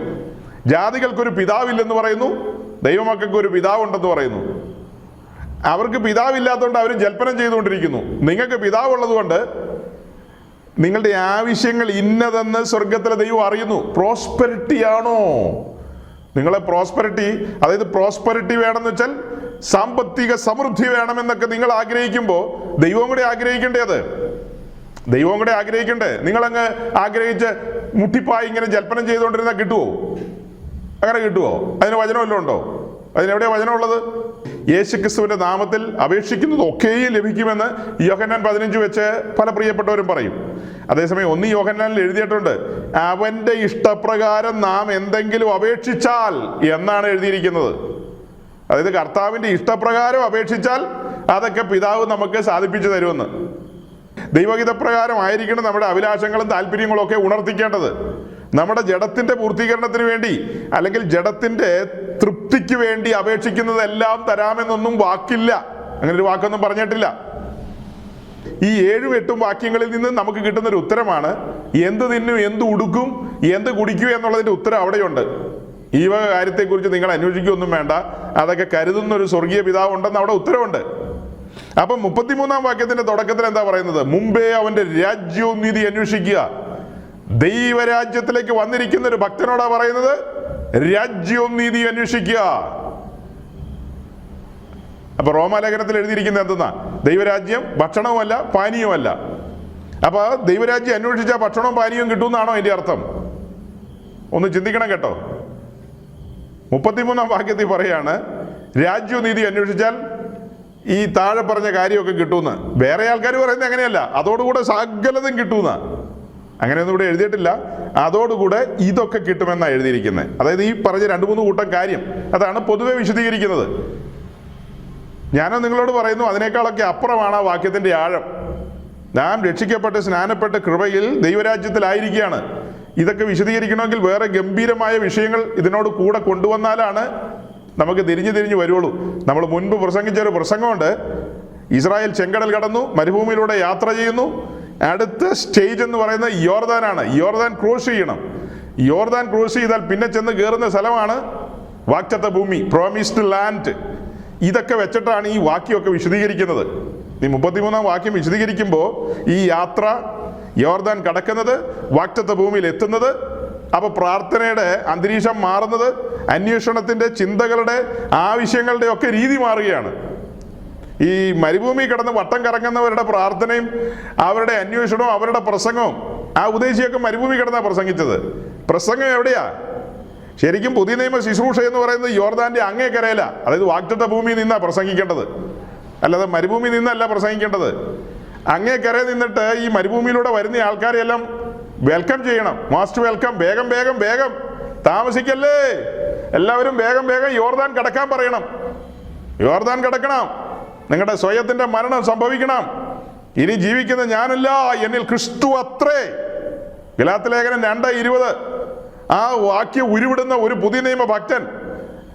അങ്ങനെ ഒരുത്തനാണോ ഇങ്ങനത്തെ പ്രസംഗം പ്രസംഗിക്കുന്നത്? അങ്ങനെ ഒരുത്തൻ ഇങ്ങനത്തെ പ്രസംഗം കേട്ടിരിക്കുവോ? അവനാ ഫോൺ എടുത്ത് എറിഞ്ഞു കളയും. ഇതെന്ത് ഭ്രാന്തായി പ്രസംഗിക്കുന്നതെന്ന് ചോദിക്കും. അങ്ങനെയൊന്നും എറിഞ്ഞേക്കരുത്, കാജ് പോകും കേട്ടോ. ഞാനതിൻ്റെ ഗൗരവമാണ് പറഞ്ഞത്, അതീവ ഗൗരവമാണ് പറഞ്ഞത്. ജനത്തെ വഞ്ചിക്കുന്ന വഞ്ചകരുടെ ശബ്ദങ്ങളെക്കുറിച്ചാണ് പറയുന്നത്. മുമ്പേ അവൻ്റെ രാജ്യവും നീതി അന്വേഷിക്കുക. സഹോദരങ്ങളെ, ഒന്ന് പത്രോസ്, വേഗം ആയിക്കോട്ടെ, 1 പത്രോസ് 5-ാം അധ്യായത്തിൻ്റെ 1 പത്രോസ് 5-ാം അധ്യായത്തിൻ്റെ 12-ാം വാക്യം. ഇപ്പം നമ്മൾ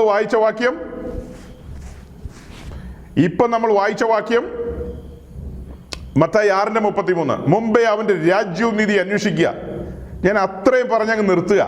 മുമ്പേ അവന്റെ രാജ്യവും നീതി അന്വേഷിക്കുക. എന്ന കാര്യം പറഞ്ഞ് അവിടെ അങ്ങ് നിർത്തിയിട്ട് നേരെ 1 പത്രോസ് 5-ാം അധ്യായത്തിന്റെ 12-ാം വാക്യത്തിലേക്ക് വരികയാണ്. പ്രോസ്പെറിറ്റി വേണ്ടേ എന്ന ചോദ്യത്തിന്റെ ഉത്തരങ്ങൾ നമ്മൾ തേടുകയാണ്. ഈ ഭൂമിയിൽ നിങ്ങൾക്ക് സമ്പത്ത് വേണ്ടേ എന്നുള്ള ചോദ്യത്തിന്റെ ഒക്കെ ഉത്തരമാണ് തേടുന്നത്. വായിച്ചാട്ടെ. നിങ്ങളെ പ്രബോധിപ്പിച്ചും നിങ്ങൾ നിൽക്കുന്നത് ദൈവത്തിന്റെ സത്യകൃപയിൽ സാക്ഷീകരിച്ചുകൊണ്ട് യവൻ നിങ്ങൾക്ക് വിശ്വസ്ത സഹോദരൻ എന്ന് നിരൂപിക്കുന്ന ഫിലോലോസ് മുഖാന്തരം ചുരുക്കത്തിൽ എഴുതിയിരിക്കുന്നു. എങ്ങനെയാ വായിക്കുന്നത്? നിങ്ങളെ പ്രബോധിപ്പിച്ചു, നിങ്ങൾ ഈ നിൽക്കുന്നത് ദൈവത്തിന്റെ സത്യകൃപയിലാകുന്നു എന്ന് സാക്ഷീകരിച്ചുകൊണ്ട് ഞാൻ നിങ്ങൾക്ക് ഈ കാര്യങ്ങളെ എഴുതിയിരിക്കുന്നു. അതായത് നിങ്ങളെ എങ്ങനെയാ പ്രബോധിപ്പിക്കുന്നത്? നിങ്ങൾ ഈ നിൽക്കുന്നത് ദൈവത്തിന്റെ സത്യകൃപയിലാകുന്നു.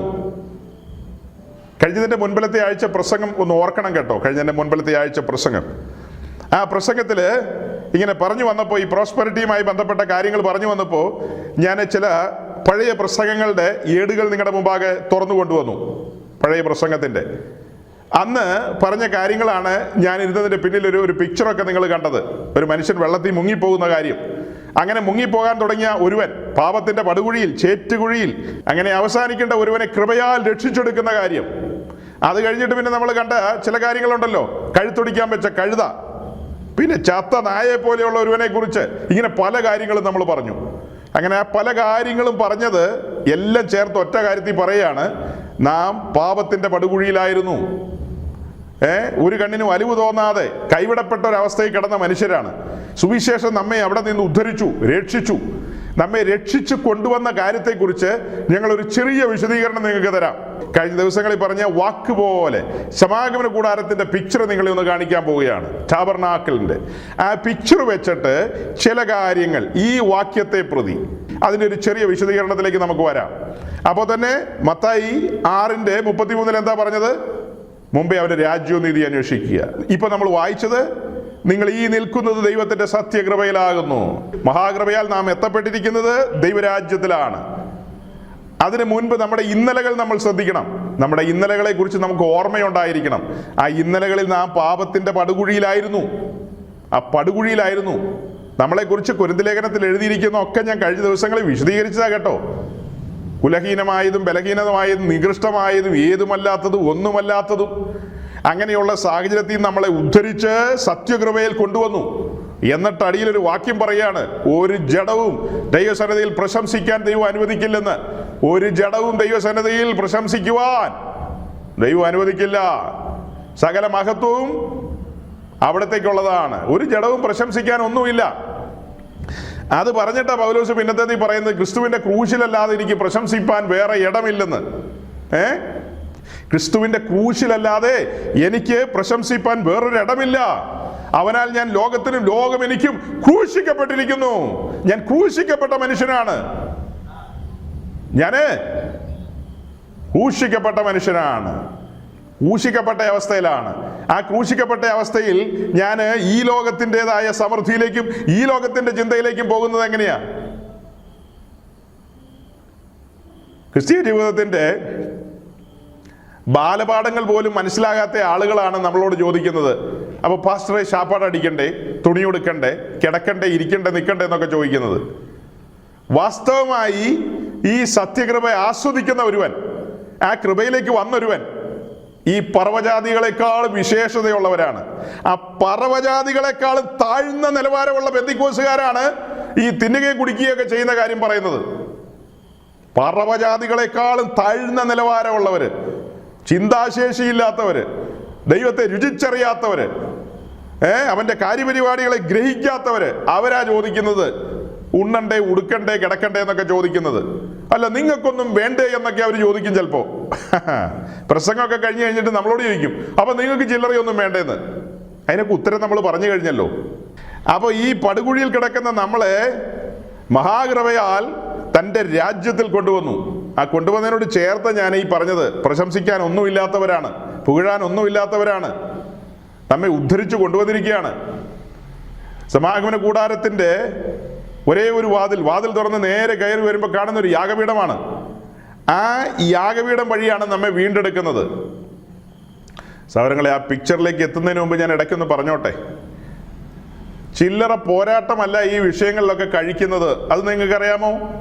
ഒരു വലിയ സമൂഹമാണ് ബൈബിളും കക്ഷത്തിൽ വെച്ചുകൊണ്ട് നമ്മൾ ഈ പറയുന്ന ആശയങ്ങളെ എതിർക്കുന്നത്. ഈ ആശയങ്ങളോട് എതിർക്കുന്നത് വലിയൊരു സമൂഹമാണ്. Yes thank you. നമ്മൾ ഈ പറയുന്ന ആശയങ്ങളെയൊക്കെ എതിർക്കുന്ന വലിയൊരു സമൂഹമാണ്. യഥാർത്ഥ സുവിശേഷത്തെ മറിച്ചു കളയുവാൻ ഗലാത്യ ലേഖനത്തിൽ പൗലോസ് പറയുന്ന പോലെ ആ ദൈവകൃപയുടെ സുവിശേഷത്തെ മറിക്കുകയാണ് പലരും മറിക്കുകയാണ്.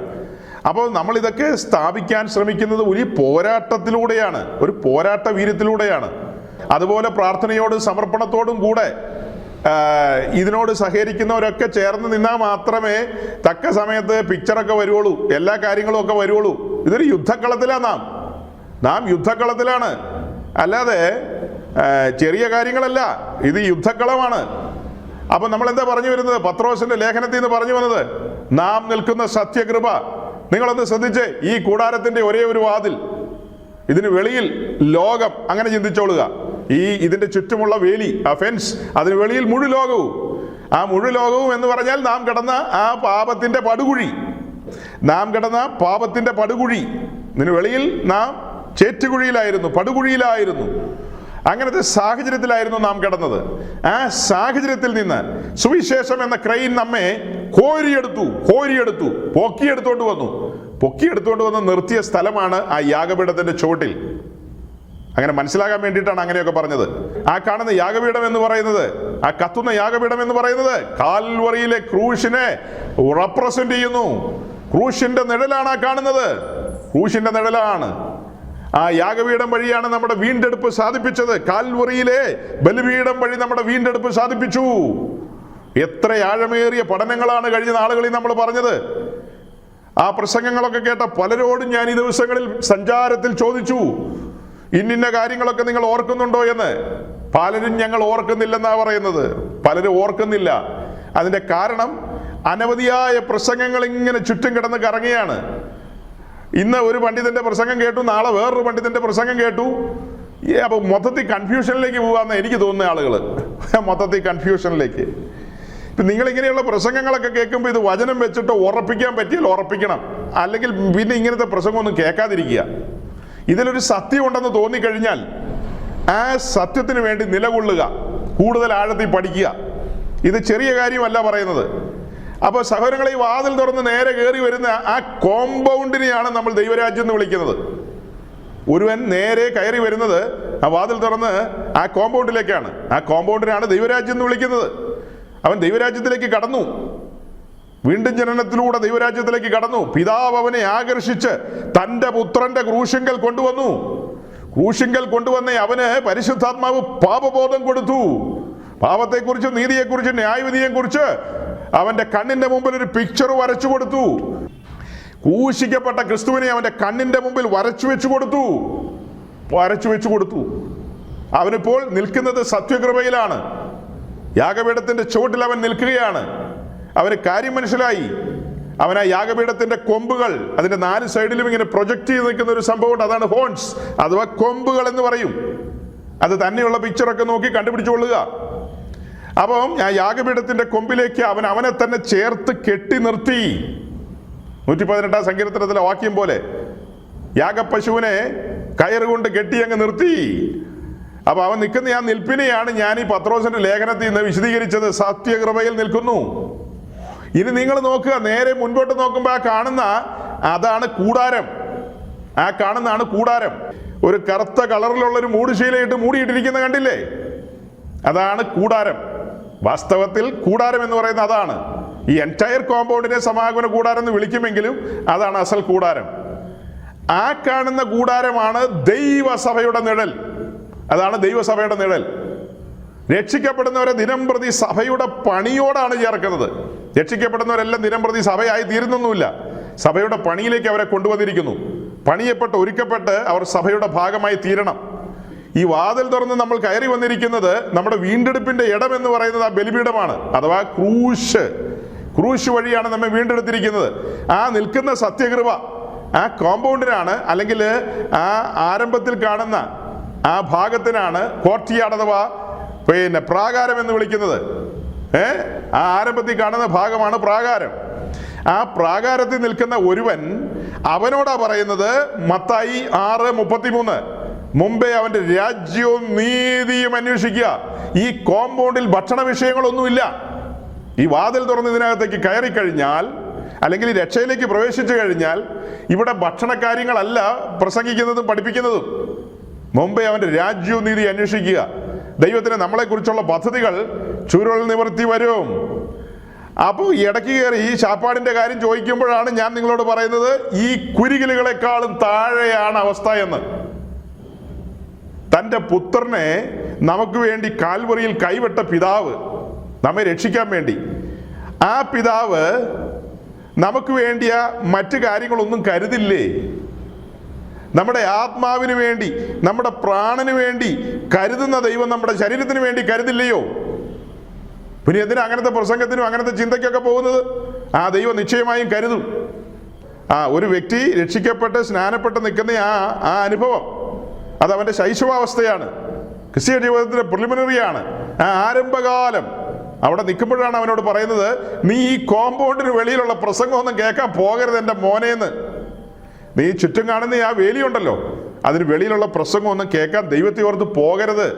അവർ പ്രോസ്പെരിറ്റിയോ അവർ എന്നാ പ്രസിദ്ധരോ അവരുടെ സെന്റർ ഏത് പിറവമാണേലും നീ ഇതൊന്നും കേൾക്കാൻ പോണ്ട. ലക്ഷക്കണക്കിന് ആൾക്കാർ പൊക്കോട്ടെ, നമുക്ക് തടയാനൊന്നും പറ്റില്ല, നമുക്കതിനുള്ള ശേഷിയില്ല. ലക്ഷോപലക്ഷം ആൾക്കാർ അതൊക്കെ കേട്ട് കോടീശ്വരന്മാരാകട്ടെ, നമുക്ക് ദൈവ വിഷയത്തിൽ സമ്പന്നരാകാം. നിങ്ങളെ ഞാൻ അങ്ങനെ ഒരു സമർപ്പണത്തിലേക്കാണ് വിളിക്കുന്നത്. അങ്ങനത്തെ സമർപ്പണ മനോഭാവത്തിലേക്ക് വരാനാണ് ആഹ്വാനം ചെയ്യുന്നത്. കോമ്പൗണ്ടിന് വെളിയിലുള്ള പ്രസംഗങ്ങളെല്ലാം നാശത്തിലേക്കാണ്. ഈ കോമ്പൗണ്ടിനകത്ത് നിൽക്കണം പ്രസംഗം, കംപ്രസ് ചെയ്ത് നിർത്തണം. ഒരു പൊതുനിയമ ശുശ്രൂഷകന്റെ പ്രസംഗം ഈ കോമ്പൗണ്ടിൽ നിൽക്കണം. പറഞ്ഞു വന്നെന്താ? ഈ കയറി വരുന്ന ഭാഗം, പ്രാകാരം, രക്ഷിക്കപ്പെട്ട് സ്നാനപ്പെട്ട് അഭിഷേകമൊക്കെ പ്രാപിച്ച് അവിടെ നിൽക്കുക. അവൻ ഈ കൂടാരത്തിനകത്തേക്ക് കടന്നു വരണം സഹോദരങ്ങളെ.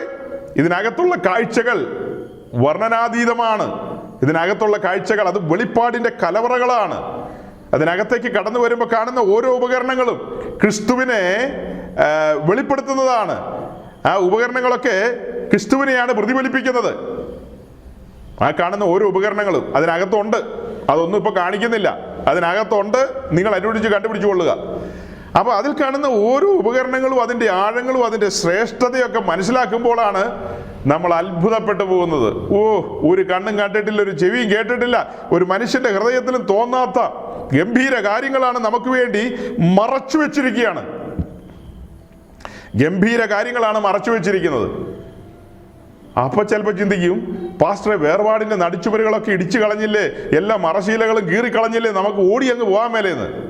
അത് രക്ഷയോടുള്ള ബന്ധത്തിലാണ് സഹോദരങ്ങളെ. രക്ഷയോടുള്ള ബന്ധത്തിൽ നമുക്ക് ഇപ്പോൾ പിതാവിനെ അങ്ങനെ വിളിക്കാം, അതൊക്കെ ശരിയാ. നമുക്ക് ദൈവസന്നിധി കടന്നു ചെന്ന് അബ്ബാ പിതാവേ എന്ന് വിളിക്കാം, അതെല്ലാം ഓക്കെയാ. പക്ഷെ ഈ പറയുന്ന പഠനത്തിലേക്ക് വരുമ്പോഴാണ് ഈ പറയപ്പെടുന്ന ഈ മറശീലകൾ. ഇവിടെ ആദ്യം ഒരു മറശീലയുണ്ട്, അതാണ് പ്രാകാര മറശീല. അവിടെയാണ് നമ്മൾ സുവിശേഷം എന്ന വിഷയം പറയുന്നത്. സുവിശേഷം മറ നീക്കി നമുക്ക് കാണിച്ചു തന്നത് യാഗപീഠത്തിന്റെ കാഴ്ചകളാണ്, വർണ്ണിക്കേണ്ട വിഷയങ്ങൾ. അങ്ങനെ പിന്നീട് മുൻപോട്ട് ആത്മസ്നാനം പ്രാപിച്ച് നമ്മൾ മുൻപോട്ട് വരുമ്പോഴാണ് ആ കൂടാര മറശീല നമ്മുടെ മുൻപിലുള്ളത്. കൂടാര മറശീല, ആ കൂടാര മറശീലയൊക്കെ അങ്ങ് മാറിക്കഴിയുമ്പോഴാണ് അതിനകത്തുള്ള കാഴ്ചകളിലേക്ക് നമ്മൾ വരുന്നത്. അകത്തുള്ള കാഴ്ചകളിലേക്ക്, ആ അകത്തുള്ള കാഴ്ചകളാണ് ഞാൻ പറഞ്ഞത് വെളിപ്പാടിൻ്റെ കലവറകളെന്ന്. ക്രിസ്തുവിനെ കുറിച്ചുള്ള ആഴമേറിയ വെളിപ്പാടുകളാണ് അവിടെ നിന്ന് ലഭിക്കുന്നത്. അപ്പൊ ഈ വെളിയിൽ നിന്ന് കഴിഞ്ഞാൽ നിങ്ങൾക്ക് മിനിമം കാര്യങ്ങളെ മനസ്സിലാക്കാൻ കഴിയൂ. രക്ഷിക്കപ്പെടണം, സ്നാനപ്പെടണം, ഓക്കെ. അത്രയും കാര്യങ്ങൾ കൊണ്ട് നിങ്ങളുടെ പ്രസംഗം ഇങ്ങനെ 365 ദിവസം മുന്നോട്ട് പോകും. അല്ലെങ്കിൽ നിങ്ങളുടെ ചിന്താഗതികളൊക്കെ അങ്ങനെ നിൽക്കും. അവിടെ നിൽക്കുമ്പോൾ ഈ വെളിയിൽ നിൽക്കുമ്പോൾ നിങ്ങൾക്ക് ആശ്രയിക്കാൻ സ്വാഭാവികമായ വെളിച്ചം, സൂര്യൻ്റെയും ചന്ദ്രൻ്റെയും വെളിച്ചമൊക്കെ ഉണ്ട്. കാരണം അതിനൊരു മൂടുശീലയൊന്നുമില്ലല്ലോ അവിടെ. ആ പ്രാകാരത്തിൽ നിൽക്കുമ്പോൾ നിങ്ങൾക്ക് ആശ്രയിക്കുവാനായിട്ട് സ്വാഭാവികമായ വെളിച്ചങ്ങളുണ്ട്. സൂര്യൻ്റെയും ചന്ദ്രൻ്റെയും വെളിച്ചങ്ങൾ, അതിനെയൊക്കെ ആശ്രയിക്കാം. കാരണം അവിടെ ഒരു മൂടിയൊന്നുമില്ല, അതിന് മൂടുശീല അവിടെ ഇല്ലല്ലോ. അതേസമയം കൂടാരത്തിനകത്തേക്ക് കടന്നാൽ വിശുദ്ധ സ്ഥലത്ത് കയറി ചെല്ലുമ്പോൾ ഒരു സൈഡിൽ നിന്ന് കത്തിക്കൊണ്ടിരിക്കുന്ന ഒരു കവരവിളക്കാണ് മെനോറ. ആ കവരവിളക്ക് നിന്ന് കത്തിക്കൊണ്ടിരിക്കുമ്പോൾ അവിടെ സൂര്യൻ്റെയും ചന്ദ്രൻ്റെയും ഒന്നും പ്രകാശമില്ല. അവിടെ വിളക്കിന്റെ പ്രകാശം മാത്രമേ ഉള്ളൂ, വിളക്കിന്റെ പ്രകാശം. അതേസമയം തിരശ്ശീലയ്ക്ക് അപ്പുറേ അതിപരിശുദ്ധ സ്ഥലത്തേക്ക് എന്നാൽ അവിടെ ഇത്തരത്തിൽ ആർട്ടിഫിഷ്യലായിട്ടുള്ള നിർമ്മിതമായ വെളിച്ചമൊന്നുമില്ല. അവിടെ ഷെഖീനയാണ്, ദൈവത്തിന്റെ തേജസ് അവിടെ ജ്വലിച്ചു നിൽക്കുകയാണ്. അവിടെ ദൈവിക തേജസ്സിനാൽ നിറയപ്പെട്ട ഇടമാണ്. അപ്പൊ ഇത് 3 വ്യത്യസ്ത സാഹചര്യങ്ങളാണ്, അല്ലല്ലോ, ഇത് 3 വ്യത്യസ്ത അവസ്ഥകളാണ് ക്രിസ്തീയ ജീവിതത്തിലെ കാണിക്കുന്നത്. ഈ പ്രാകാരം, വിശുദ്ധ സ്ഥലം, അതിപരിശുദ്ധ സ്ഥലം എന്നൊക്കെ പറയുന്നത് 3 വ്യത്യസ്തമായ അനുഭവങ്ങളാണ്. അതിനുള്ള വാക്യങ്ങൾ പുതിയ നിയമത്തിൽ നിന്ന് ധാരാളം വാക്യങ്ങൾ എടുത്തു വെച്ചിട്ടാണ് നമ്മളിതൊക്കെ വിശദീകരിക്കുന്നത്. ചുമ്മാ നമുക്ക് തോന്നുന്ന എന്തെങ്കിലും പറയല്ല. ഇങ്ങനെയൊക്കെ ആയിരിക്കും എന്നല്ല പറയുന്നത്, വാചനം വെച്ചിട്ട് പ്രൂവ് ചെയ്യും വളരെ കൃത്യതയോടുകൂടി. അത് പത്രോസിന്റെയും പൗലോസിന്റെയും ലേഖനങ്ങളിൽ നിന്നെല്ലാം നമുക്ക് സ്ഥാപിച്ചെടുക്കുവാൻ കഴിയുന്ന ഗൗരവമായ കാര്യങ്ങളാണ്. അപ്പോൾ രക്ഷിക്കപ്പെട്ട് സ്നാനപ്പെട്ട് അഭിഷേകത്തിലൊക്കെ നിൽക്കുന്ന ഒരുവൻ ഈ പ്രാകാരത്തിൽ നിൽക്കുമ്പോൾ അവനോടുള്ള സന്ദേശമാണ് മുമ്പേ അവൻ്റെ രാജ്യവും നീതി അന്വേഷിക്കുക. ആ രാജ്യത്തിൻ്റെ മഹിമകളും അതിൻ്റെ ആഴങ്ങളും അനുഭവിക്കണമെങ്കിൽ നീ എവിടെ വരണം?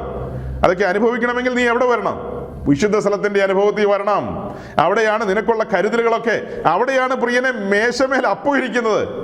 നീ ഈ പ്രാകാരത്തിൽ നിന്ന് അപ്പം തിന്നണമെന്ന് പറഞ്ഞാൽ അപ്പം കിട്ടുമോ? അപ്പം തിന്നണമെങ്കിൽ അവിടെ വരണം. മേശമേലല്ലേ അപ്പം ഇരിക്കുന്നത്. അപ്പം തിന്നണമെങ്കിൽ അവിടെ കയറി വരണം. ഇത് തന്നെ ഒരു ചിന്തനീയമായ കാര്യമല്ലേ? അല്ലേ? വചനത്തിന്റെ ആഴം മനസ്സിലാക്കണം പാസ്റ്ററെ എന്ന് പറഞ്ഞാൽ വിളക്കിന്റെ പ്രകാശം നിനക്ക് ലഭിക്കണം. അതാണ് വെളിപ്പാടെന്ന് പറയുന്നത്. നിന്റെ വചനം എൻ്റെ കാലിന് ദീപവും എൻ്റെ പാതയ്ക്ക് പ്രകാശമാകുന്നു. ഈ വിളക്ക് പല കാര്യങ്ങളല്ലേ പറയുന്നത്. അത് പഴയ നിയമത്തോടുള്ള ബന്ധത്തിൽ നമ്മൾ പറഞ്ഞു വരുമ്പോൾ വിളക്ക് ക്രിസ്തുവിനെ കാണിക്കുന്നു. ഇന്ന് നമ്മൾ പറഞ്ഞു വരുമ്പോൾ ആ വിളക്ക് പരിശുദ്ധാത്മാവിനെ കാണിക്കുന്നു, സഭയെ കാണിക്കുന്നു, നമ്മെ കാണിക്കുന്നു, ഇതൊക്കെ പറയും. അപ്പൊ അടുത്ത പടി എന്താ പറഞ്ഞത്? പരിശുദ്ധാത്മാവിനെ കാണിക്കുന്നു, അതിനകത്തെ വിളക്ക്. അപ്പോൾ ആ വിളക്ക് കത്തുമ്പോൾ, അതായത് പരിശുദ്ധാത്മ സഹായത്താൽ വചനം എനിക്ക് വെളിപ്പെട്ട് വരികയാണ്. അതിനകത്തേക്ക് കയറി വരണം. അതിന് കാത്തിരുന്ന് ആത്മസ്നാനം പ്രാപിക്കണം, വില കൊടുക്കണം, വിശുദ്ധ ജീവിതം നയിക്കണം. ആ അകത്തേക്ക് കയറി വരുന്ന സ്ഥലത്തിന് പറയുന്നതാണ് വിശുദ്ധ സ്ഥലം, അല്ലെങ്കിൽ യഹോവയുടെ സന്നിധി, അല്ലെങ്കിൽ ദൈവ സാന്നിധ്യമുള്ളിടം. മറ്റൊരു കാര്യം പറഞ്ഞാൽ അതൊക്കെ പഴയ നിയമത്തിന്റെ ഭാഷയാണ്. പുതിയ നിയമത്തിലേക്ക് വരുമ്പോൾ ആ കാര്യം എന്താ നമ്മളോട് വിളിച്ചു പറയുന്നത്? നിങ്ങൾ വിശുദ്ധ ജീവിതം നയിക്കണം. പ്രവാസികളും പരദേശികളുമായുള്ളവരെ, നിങ്ങൾ എത്ര ഭയത്തോടും വിറയലോടും കൂടെ ഒരു വിശുദ്ധ ജീവനം കഴിക്കണം. അപ്പോൾ വിശുദ്ധ സ്ഥലത്തേക്ക് കടന്നു വരിക എന്ന് പറഞ്ഞാൽ ഇന്നതിൻ്റെ അർത്ഥം വിശുദ്ധ ജീവിതം നയിക്കുക എന്നുള്ളതാണ്, ദൈവ സാന്നിധ്യം അനുഭവിക്കുക എന്നുള്ളതാണ്. അങ്ങനെ പരിശുദ്ധാത്മാവിൻ്റെ സഹായത്താൽ വചനം നമുക്ക് വെളിപ്പെട്ട് കിട്ടുകയാണ്. മേശമേലിരിക്കുന്ന അപ്പം നാം ഭക്ഷിക്കുകയാണ്. അതിൻ്റെ കരുത്തിലാണ് നാം തൊട്ട് മുൻപിലിരിക്കുന്ന ഇൻസെൻസ് ഓൾട്ടറിൽ അഥവാ സുഗന്ധ ധൂപപീഠത്തിൽ കടന്നു വന്ന് പരിമള ധൂപം അർപ്പിക്കുന്നത്, അഥവാ ആത്മാവിലുള്ള ആരാധന. അത് വരും ദിവസങ്ങളിൽ വിശദീകരിക്കേണ്ട ഒരു വിഷയമാണ്. ഞാൻ ഒന്ന് തൊട്ട് പോയി എന്ന് മാത്രം. അപ്പോൾ എന്താ സഹോദരങ്ങളെ പറഞ്ഞു വരുന്നത്? ഈ പ്രാകാരത്തിൽ നിൽക്കുന്ന ഒരുവൻ നിർമ്മല സീതാരാമൻ അച്ചടിക്കുന്ന ആ നോട്ടുകൾ അല്ലല്ലോ, അതെ, ഈ പ്രാകാരത്തിൽ നിൽക്കുന്ന ഒരുവൻ നിർമ്മല സീതാരാമൻ അച്ചടിക്കുന്ന ഇന്ത്യൻ റുപ്പിയ ചാക്കിനകത്ത് കെട്ടി നിറയ്ക്കാൻ ഓടണോ, അതെയോ ജോ ബൈഡന്റെ ഡോളർ ചാക്കി കെട്ടി ഇങ്ങനെ പാണ്ഡികശാലയിൽ നിറയ്ക്കാനായിട്ട് ഓടണോ, അതെയോ ഈ പ്രാകാരത്തിൽ നിന്ന് അകത്തേക്ക് കടക്കാനുള്ളൊരു വാഞ്ചയിലേക്ക് വരണമോ? ഓട്ടക്കളത്തിൽ ഓടുന്നവർ അനേകരെന്നല്ലേ പറഞ്ഞത്? ഓട്ടം എവിടെ നിന്ന് ആരംഭിച്ചത്? യാഗപീഠത്തിന്റെ ചോട്ടിൽ നിന്നാണ് ആരംഭിച്ചത്. എങ്ങോട്ടാ ഓട്ടം? അതിപരിശുദ്ധ സ്ഥലത്തേക്കാണ് ഓട്ടം, അഥവാ വിശുദ്ധ പർവ്വതത്തിലേക്കാണ് ഓട്ടം. വിശുദ്ധ പർവ്വതത്തിൽ അവന്റെ കൂടാരത്തിൽ ആർ പാർക്കുമെന്നൊക്കെയാണ് ചോദിക്കുന്നത്. എന്തൊരു ചോദ്യമാണെന്നറിയാവോ? ആറിന്റെ പർവ്വതത്തിൽ കയറും, ആറിന്റെ കൂടാരത്തിൽ പാർക്കുമെന്നൊക്കെ. അപ്പോ പർവ്വതത്തിലേക്ക് കയറുമ്പോൾ വിശുദ്ധ പർവ്വതം എന്ന് എഴുതിയിരിക്കുന്നത്. വിശുദ്ധ ജീവിതം നയിക്കുന്നവരാ പർവ്വതത്തിലേക്ക് പോകേണ്ടത്, വിശുദ്ധ ജീവിതം നയിക്കുന്നവര്. അപ്പൊ വിശുദ്ധിക്ക് പ്രാധാന്യം കൊടുത്തുകൊണ്ട്, ഭക്തിക്ക് പ്രാധാന്യം കൊടുത്തുകൊണ്ട് സങ്കീർത്തനക്കാരൻ എന്നാ പറയുന്നത്? ഭക്തന്മാർ ഇല്ലാതെ പോകുന്നു, വിശ്വസ്തന്മാര് എന്താ ഭക്തന്മാർ ഇല്ലാതെ പോകുന്നു, വിശ്വസ്തന്മാർ കുറഞ്ഞു പോകുന്നു. അങ്ങനെയൊക്കെയാണ് സങ്കീർത്തനക്കാരൻ പറയുന്നത്. അപ്പൊ ഈ തലമുറയിൽ സമൃദ്ധിയുള്ളവരും, ഈ തലമുറയിൽ ധാരാളം സമൃദ്ധന്മാരും സമൃദ്ധിയുള്ളവരും ഭൗതിക സമൃദ്ധിയുള്ളവരും ദൈവസഭയിൽ വേണമെന്നാണോ നമ്മൾ ആഗ്രഹിക്കേണ്ടത്? ഞാനത് ആഗ്രഹിക്കുന്നില്ല സഹോദരങ്ങളെ. ഒരു ദൈവദാസൻ എന്ന നിലയിൽ ഞാനത് ആഗ്രഹിക്കുന്നയാളല്ല. അപ്പൊ പാസ്റ്ററെ കറണ്ട് കാശ് അടയ്ക്കണ്ടേ? വേറെ പണി നോക്ക് നിങ്ങൾ. കറണ്ട് കാശ് അടയ്ക്കണ്ടേ? ആരുടെ കറണ്ട് കാശ്? സഭയുടെ കറണ്ട് കാശ് അടയ്ക്കണ്ടേ? സഭയുടെ കറണ്ട് കാശൊക്കെ ആരെങ്കിലും ഊരിക്കൊണ്ട് പോട്ടെ. വലിയ ആഴമേറിയ കാര്യങ്ങളാണ് നമ്മൾ പറയുന്നത്. അന്നേരമാണോ നിങ്ങൾ കറണ്ട് കാശും വെള്ളക്കരത്തിൻ്റെ കാര്യമൊക്കെ പറയുന്നത്? ഏറിയ കുരുകിലുകളെ കരുതുന്ന ദൈവം തൻ്റെ കൂട്ടായ്മയ്ക്ക് വേണ്ടിയ കാര്യം തൻ്റെ ശുശ്രൂഷകന്മാരെ ശുശ്രൂഷയ്ക്ക് വിളിച്ചിട്ടുണ്ടെങ്കിൽ അവർക്ക് വേണ്ടുന്ന കാര്യമൊന്നും കരുതാതിരിക്കുമോ? ഒരുവനെ കർത്താവ് ശുശ്രൂഷയ്ക്ക് വിളിച്ചിട്ട് അവനോട് പറയാ, നീ ഏതിലെങ്കിലും തെണ്ടിത്തിരിഞ്ഞ് തോർത്ത് വിരിച്ച് എവിടെയെങ്കിലും ഗൾഫിലോ, ഇപ്പം നമ്മുടെ ഒരു സഹോദരൻ ഒരാളെ നാട്ടിൽ നിന്ന് വിളിച്ചു വരുത്തിയിട്ടുണ്ട്. പുള്ളിയോട് തോർത്തും കൊണ്ട് വരണമെന്നാണ് പറഞ്ഞത്. തോർത്തും കൊണ്ടാണ് പുള്ളി വന്നത്. അപ്പോൾ തോർത്ത് അവർ വിരിക്കുന്നു, ഓരോ സ്ഥലങ്ങളിലേക്ക് വിളിക്കുന്നു, മീറ്റിംഗ് ഉണ്ടോ എന്ന് ചോദിക്കുന്നു, തോർത്ത് വിരിക്കുന്നു, പോകുന്നു. ഞാനിപ്പോൾ ഈ പറയുന്നത് എന്താ? ഒരുവനെ കർത്താവ് തൻ്റെ വേലയ്ക്ക് വിളിച്ചിട്ടുണ്ടെങ്കിൽ അവനെ ഏത് രാജ്യത്ത് വിടണം, എവിടെ വിടണ്ട എന്നൊക്കെ തീരുമാനിക്കുന്ന വലിയവനായ ദൈവമാണ്. അല്ലാതെ നമ്മളാരും അല്ല തീരുമാനിക്കുന്നത്. അവിടെ ഫോൺ ചെയ്തു, ഞാനങ്ങ് ഗൾഫിലേക്ക് വരട്ടെ, പിന്നെ മറ്റേ സഭയിൽ വിളിച്ചു ചോദിക്കുന്നു, ഒരു മീറ്റിംഗ് തരാമോ, പിന്നെ ഈ ഇന്നയാളുടെ റെക്കമെൻഡേഷനിൽ ഈ ആഴ്ച രാവിലത്തെ മീറ്റിംഗ് അവിടെ, ഉച്ചത്തെ മീറ്റിംഗ് ഇതെവിടെ, വൈകിട്ടത്തെ മീറ്റിംഗ് മറ്റേ ആ സഭയിൽ. ഇതൊക്കെ എന്തിനാ? ചാക്കിനകത്ത് കെട്ടിക്കൊണ്ട് വരാനാണോ? കട്ടമുണ്ട്. ഈ മനുഷ്യരല്ലേ ഈ പ്രാകാരത്തിൽ കിടന്ന് വട്ടം കറങ്ങുക. നാട്ടിൽ നിന്ന് ആൾക്കാർ ഗൾഫിൽ പോകുന്നു, അമേരിക്കയിൽ പോകുന്നു, ഭയങ്കര പ്രസംഗങ്ങൾ നടക്കുന്നു. പക്ഷെ ഈ പ്രാകാരത്തിൽ നിന്ന് ഇവര് ഈ വെളിപ്പാടുകളുടെ ലോകത്തേക്ക് പോകുന്നില്ല. ആ വെളിപ്പാടുകളുടെ ലോകത്തേക്ക് വന്നു കഴിയുമ്പോഴാണ്, ഞാൻ പറഞ്ഞല്ലോ, യാഗപീഠത്തിലെ തീ കെട്ടുപോകുന്നില്ല, തീ കത്തിക്കൊണ്ടിരിക്കുകയാണ്. ഈ വിശുദ്ധ സ്ഥലത്ത് ജീവിക്കണമെങ്കിൽ ഈ യാഗപീഠത്തിലെ തീയും തീക്കണലും ഒക്കെ ആയിട്ട് ബന്ധങ്ങളുണ്ട്. അവിടെ ധൂപം അർപ്പിക്കണമെങ്കിൽ യാഗപീഠത്തിൽ നിന്നാണ് തീക്കണൽ കൊണ്ടുവരേണ്ടത്. ധൂപപീഠത്തില് ഈ യാഗപീഠത്തിൽ തീ കത്തിക്കൊണ്ടിരിക്കുന്നു. അവിടെ തീക്കണൽ ഉണ്ടാകണമെങ്കിൽ നാം അനേക കഷ്ടങ്ങളിലൂടെ ദൈവരാജ്യത്തിൽ കടക്കണമെന്ന് അപ്പോസ്തലന്മാർ ചുമ്മാ പറഞ്ഞതല്ല. നാം അനേക കഷ്ടങ്ങളിലൂടെ ദൈവരാജ്യത്തിൽ കടക്കേണ്ടതാകുന്നു സഹോദരങ്ങളെ. തീയുടെ അനുഭവങ്ങൾ ഉണ്ടാകും. എന്തെന്നാ 1 പത്രോസ് 4-ാം അധ്യായത്തിന്റെ 12-ാം വാക്യത്തിൽ പത്രോസ് പറയുന്നത്, നിങ്ങൾക്ക് പരീക്ഷയ്ക്കായി സംഭവിച്ചിരിക്കുന്ന അഗ്നിശോധനയെങ്കിൽ ഒരു അപൂർവകാര്യം വന്നുകൂടി എന്ന് വെച്ച് അതിശയിച്ചു പോകരുത്. ഞാൻ ആ വാക്യം മാത്രം ഒന്ന് പറഞ്ഞതേ ഉള്ളൂ. വേറെ പല വാക്യങ്ങളുമുണ്ട്. ഈ വാക്യങ്ങളെല്ലാം ചേർത്ത് വെച്ചിട്ടാണ് പറയുന്നത്. യാഗപീഠത്തില് ഈ വാക്യങ്ങളൊക്കെ ചേർത്ത് വെച്ച് തന്നെയാണ് പറയുന്നത്. യാഗപീഠത്തിൽ തീ കത്തിക്കൊണ്ടിരിക്കുക. ക്രിസ്തീയ ജീവിതത്തിൽ തീയുടെ അനുഭവങ്ങളുണ്ട്. നമ്മൾ അങ്ങനത്തെ പല സാഹചര്യങ്ങളിലൂടെയൊക്കെ കടന്നു പോകും. അതെല്ലാം എന്തിനാ? ശ്രേഷ്ഠമേറിയ ഒരു ആരാധനയ്ക്ക് വേണ്ടിയിട്ടാണ്. കാരണം ധൂപപീഠത്തിൽ വേറെ എവിടെ നിന്നും തീ കൊണ്ടുവരാൻ കഴിയില്ല. നമ്മുടെ ജീവിതാനുഭവങ്ങളിൽ നിന്ന് തന്നെയാണ് തീ അതിലേക്ക് പകരേണ്ടത്. തീ മീൻസ് തീക്കനൽ. തീ കത്തിയാലല്ലേ തീക്കനൽ ഉണ്ടാകൂ. അപ്പൊ അങ്ങനത്തെ സാഹചര്യങ്ങളിലൂടെയൊക്കെ നമ്മെ കടത്തിവിടുമ്പോൾ സന്തോഷിക്കണം. ക്രിസ്ത്യാനിയായിട്ട് കഷ്ടം സഹിക്കേണ്ടി വരുമ്പോൾ സന്തോഷിക്കണമെന്ന് തൊട്ടു താഴെ പത്രോസ് പറയുന്നു. എന്തുകൊണ്ടാണ് സന്തോഷിക്കേണ്ടത്? തീക്കനൽ ഉണ്ടാകും. തീക്കനൽ ഉണ്ടായാലുള്ള പ്രത്യേകത എന്താ? ഞാൻ സത്യാരാധനയിലേക്ക് കടക്കും. സത്യാരാധനയ്ക്ക് തീക്കനൽ വേണം. ഇങ്ങനത്തെ പരിപരുത്തി അനുഭവങ്ങളിലൂടെ സഞ്ചരിക്കണം. പരിപരുത്തി അനുഭവങ്ങളിലൂടെ വെളിപ്പാടാ പറയുന്നത്, കുറിച്ചു വെച്ചോ. പരിപരുത്തി അനുഭവങ്ങളിലൂടെ, തീയുടെ അനുഭവങ്ങളിലൂടെ പോകുമ്പോൾ ഭക്തന്റെ ജീവിതത്തിൽ തീക്കനലുകൾ വരും. ആ കനലുകളാണ് ധൂപപീഠത്തിൽ സമർപ്പിച്ചുകൊണ്ട്, അല്ലെങ്കിൽ ആ കനലുകളാണ് ധൂപപീഠത്തിൽ നിരത്തിക്കൊണ്ട് സുഗന്ധവർഗ്ഗങ്ങൾ അതിനു മുകളിൽ നേർമയായി പൊടിച്ച്, വലിയ വെളിപ്പാടുകൾ. ആ തീക്കനലിന്റെ മുകളിലാണ് സുഗന്ധവർഗ്ഗങ്ങൾ നേർമയായി പൊടിച്ച് അതിന് മുകളിൽ വിതറുന്നത്, അല്ലെങ്കിൽ അതിന് മുകളിൽ ഇടുന്നത്. അപ്പൊ ആ തീക്കനലിൽ അത് നീറി തീക്കനലിന്റെ മുകളിൽ വെച്ച് കഴിയുമ്പോൾ അതെന്താ? നീറി നിർമ്മല സാമ്പ്രാണിയൊക്കെയാ. അൽബാനപ്പശ, ഗുൽഗുലു, പിന്നെ നറുംപശ, ഉപ്പ്, ഇതെല്ലാം കൂടെ ചേർത്ത് ധൂപപീഠത്തിലേക്ക് വരുമ്പോൾ അയ്യോ എന്തൊരു സൗരഭ്യമായിരിക്കും. ആ സൗരഭ്യത്തെ കുറിച്ച് ലേവ്യ പുസ്തകം 1-ാം അധ്യായത്തിലുണ്ട്. വലിയ സൗരഭ്യമായിരിക്കും.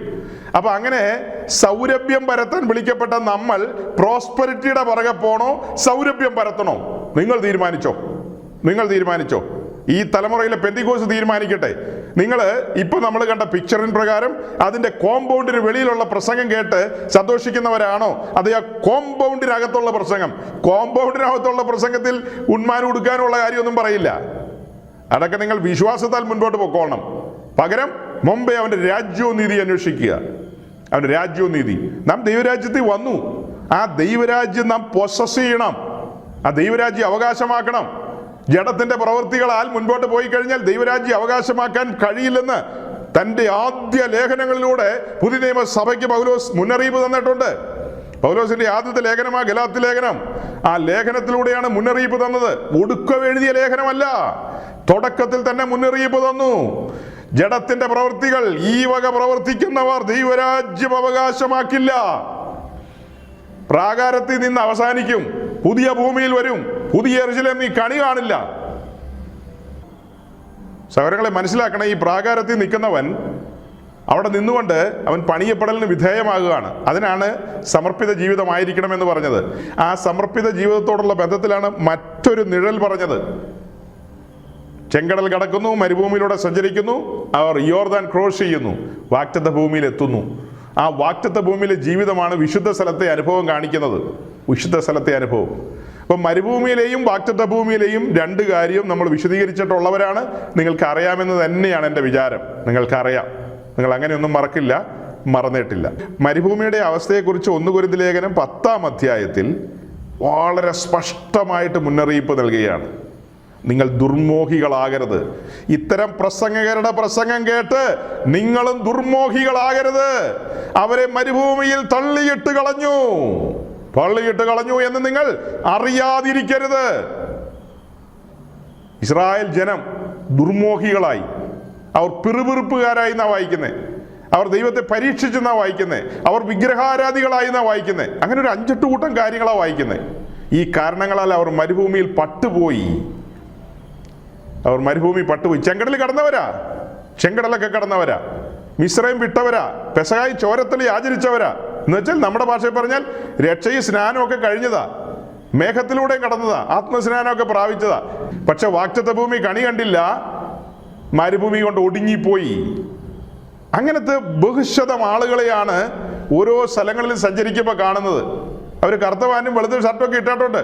അയ്യോ, വെള്ള സാരി തന്നെയാണ് ഉടുക്കുന്നത്. പിന്നെ വെള്ള സാരി ഉടുത്തു കഴിഞ്ഞാൽ വാഗ്ദത്ത ഭൂമിയിൽ എത്തുവോ? ചിന്താഗതികൾക്ക് മാറ്റം വരുത്തണമെന്നേ. ഒരു വാക്യം കൂടെ വായിച്ച് അവസാനിപ്പിക്കാം. 1 പത്രോസ് 4-ാം അധ്യായത്തിന്റെ 1-ാം വാക്യം. 1 പത്രോസ് 4:1.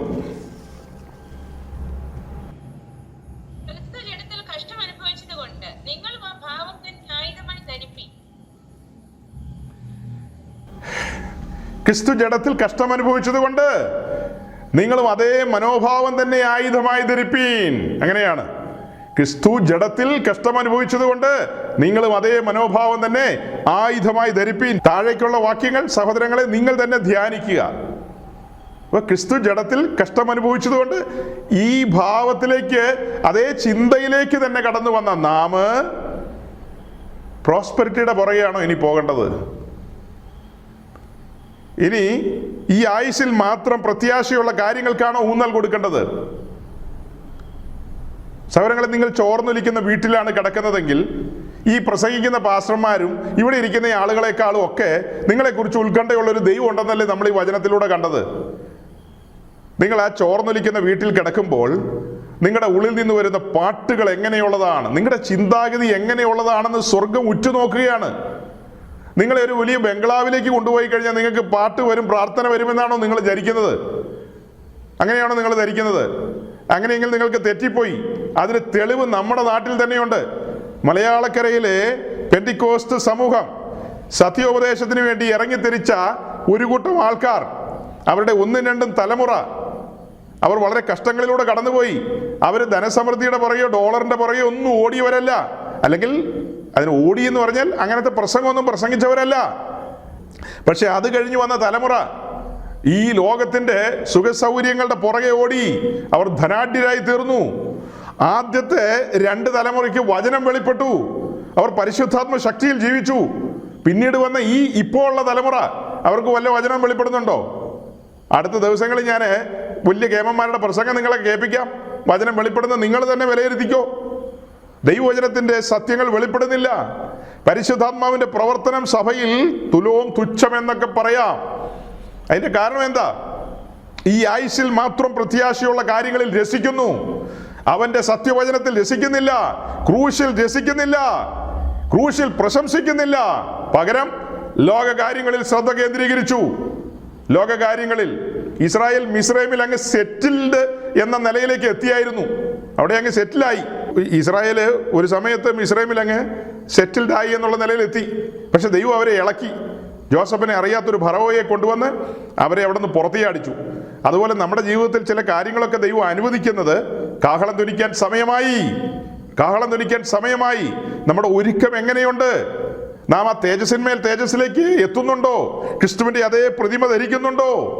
പിന്നെ എന്താ ആ കൃപയുടെ സമൃദ്ധി, ആ പ്രത്യാശയുടെ സമൃദ്ധി, ആ സന്തോഷത്തിന്റെ സമൃദ്ധി, അങ്ങനെ അനവധി കാര്യങ്ങൾ പറയാനുണ്ട്. നാം സമ്പന്നരായിട്ടാണോ ഈ ഭൂമിയിൽ നിന്ന് മാറ്റപ്പെടുന്നത്? ഇതൊക്കെ വലിയ ചോദ്യങ്ങളാ. എങ്ങനെയോ രക്ഷിക്കപ്പെട്ടു, എങ്ങനെയോ സ്നാനപ്പെട്ടു, എങ്ങനെയോ പുതിയ ഭൂമിയിൽ അങ്ങ് എത്തപ്പെടുന്നു. അങ്ങനെ മതിയോ? തീരുമാനങ്ങളിലേക്ക് നമുക്ക് പോകാം. ഞാൻ എൻ്റെ മെസ്സേജ് ഇവിടെ അവസാനിപ്പിക്കുകയാണ്. തീരുമാനം നിങ്ങളുടെ മുമ്പാകെ വെക്കുകയാണ്. നിങ്ങൾക്ക് എങ്ങനെ വേണേലും തീരുമാനിക്കാം. യോശുവ പറഞ്ഞ കാര്യം, ഞാനും എൻ്റെ കുടുംബവുമോ ഞങ്ങൾ ദൈവരാജ്യം അന്വേഷിക്കും. യോശുവ അങ്ങനെയൊന്നും പറഞ്ഞില്ല ഞങ്ങളെ യഹോവയെ സേവിക്കുന്ന. അപ്പൊ ഞാൻ പറയാണ്, ഞാനും എൻ്റെ കുടുംബവുമോ ഞങ്ങൾ ദൈവരാജ്യ സംബന്ധിയായ കാര്യങ്ങളിൽ അന്വേഷണത്തിലായിരിക്കും. ദൈവവിഷയത്തിൽ സമ്പന്നനാകാൻ ഉത്സാഹിക്കും. ദൈവരാജ്യം അവകാശമാക്കാൻ ഉത്സാഹിക്കും. നിങ്ങൾക്ക് എങ്ങനെ വേണേലും തീരുമാനിക്കാം. നിങ്ങൾക്ക് പ്രോസ്പെറിറ്റിയുടെ പുറകെ വേണേ പോകാം, ഈ ലോകത്തിന്റെ പുറകെ വേണേ പോകാം. അത് രണ്ടും സമാസമം കൊണ്ടുപോകാൻ പറ്റുമെങ്കിൽ എങ്ങനെ വേണേലും പോകാം. അതെല്ലാം നിങ്ങൾക്ക് വിട്ടു തന്നുകൊണ്ട് ഞാൻ വാക്കുകളെ ചുരുക്കുന്നു. സ്വർഗത്തിലെ ദൈവം നമ്മോട് ഈ ദിവസങ്ങളിൽ സംസാരിച്ചു കൊണ്ടിരിക്കട്ടെ. സ്വർഗത്തിലെ ദൈവം നമ്മോട് ഈ ദിവസങ്ങളിൽ സംസാരിച്ചു കൊണ്ടിരിക്കട്ടെ. ദൈവവചനത്തിന്റെ സത്യങ്ങളും ആഴങ്ങളും നമ്മുടെ ഉള്ളത്തിലേക്ക് ആഴത്തിൽ ഇറങ്ങട്ടെ. ഈ പറഞ്ഞ കാര്യങ്ങളിൽ ഏതെങ്കിലും നിങ്ങൾക്ക് ഗ്രഹിക്കാൻ പറ്റാതെ പോയിട്ടുണ്ടെങ്കിൽ, അതായത് ഒരു തെളിഞ്ഞു കിട്ടിയിട്ടില്ലെങ്കിൽ, നിങ്ങൾക്ക് പിന്നത്തേതിൽ ചോദിക്കാം. നമുക്കതിനെക്കുറിച്ച് കൂടുതൽ ധ്യാനിക്കാം. Thank you. ദൈവം അനുഗ്രഹിക്കട്ടെ.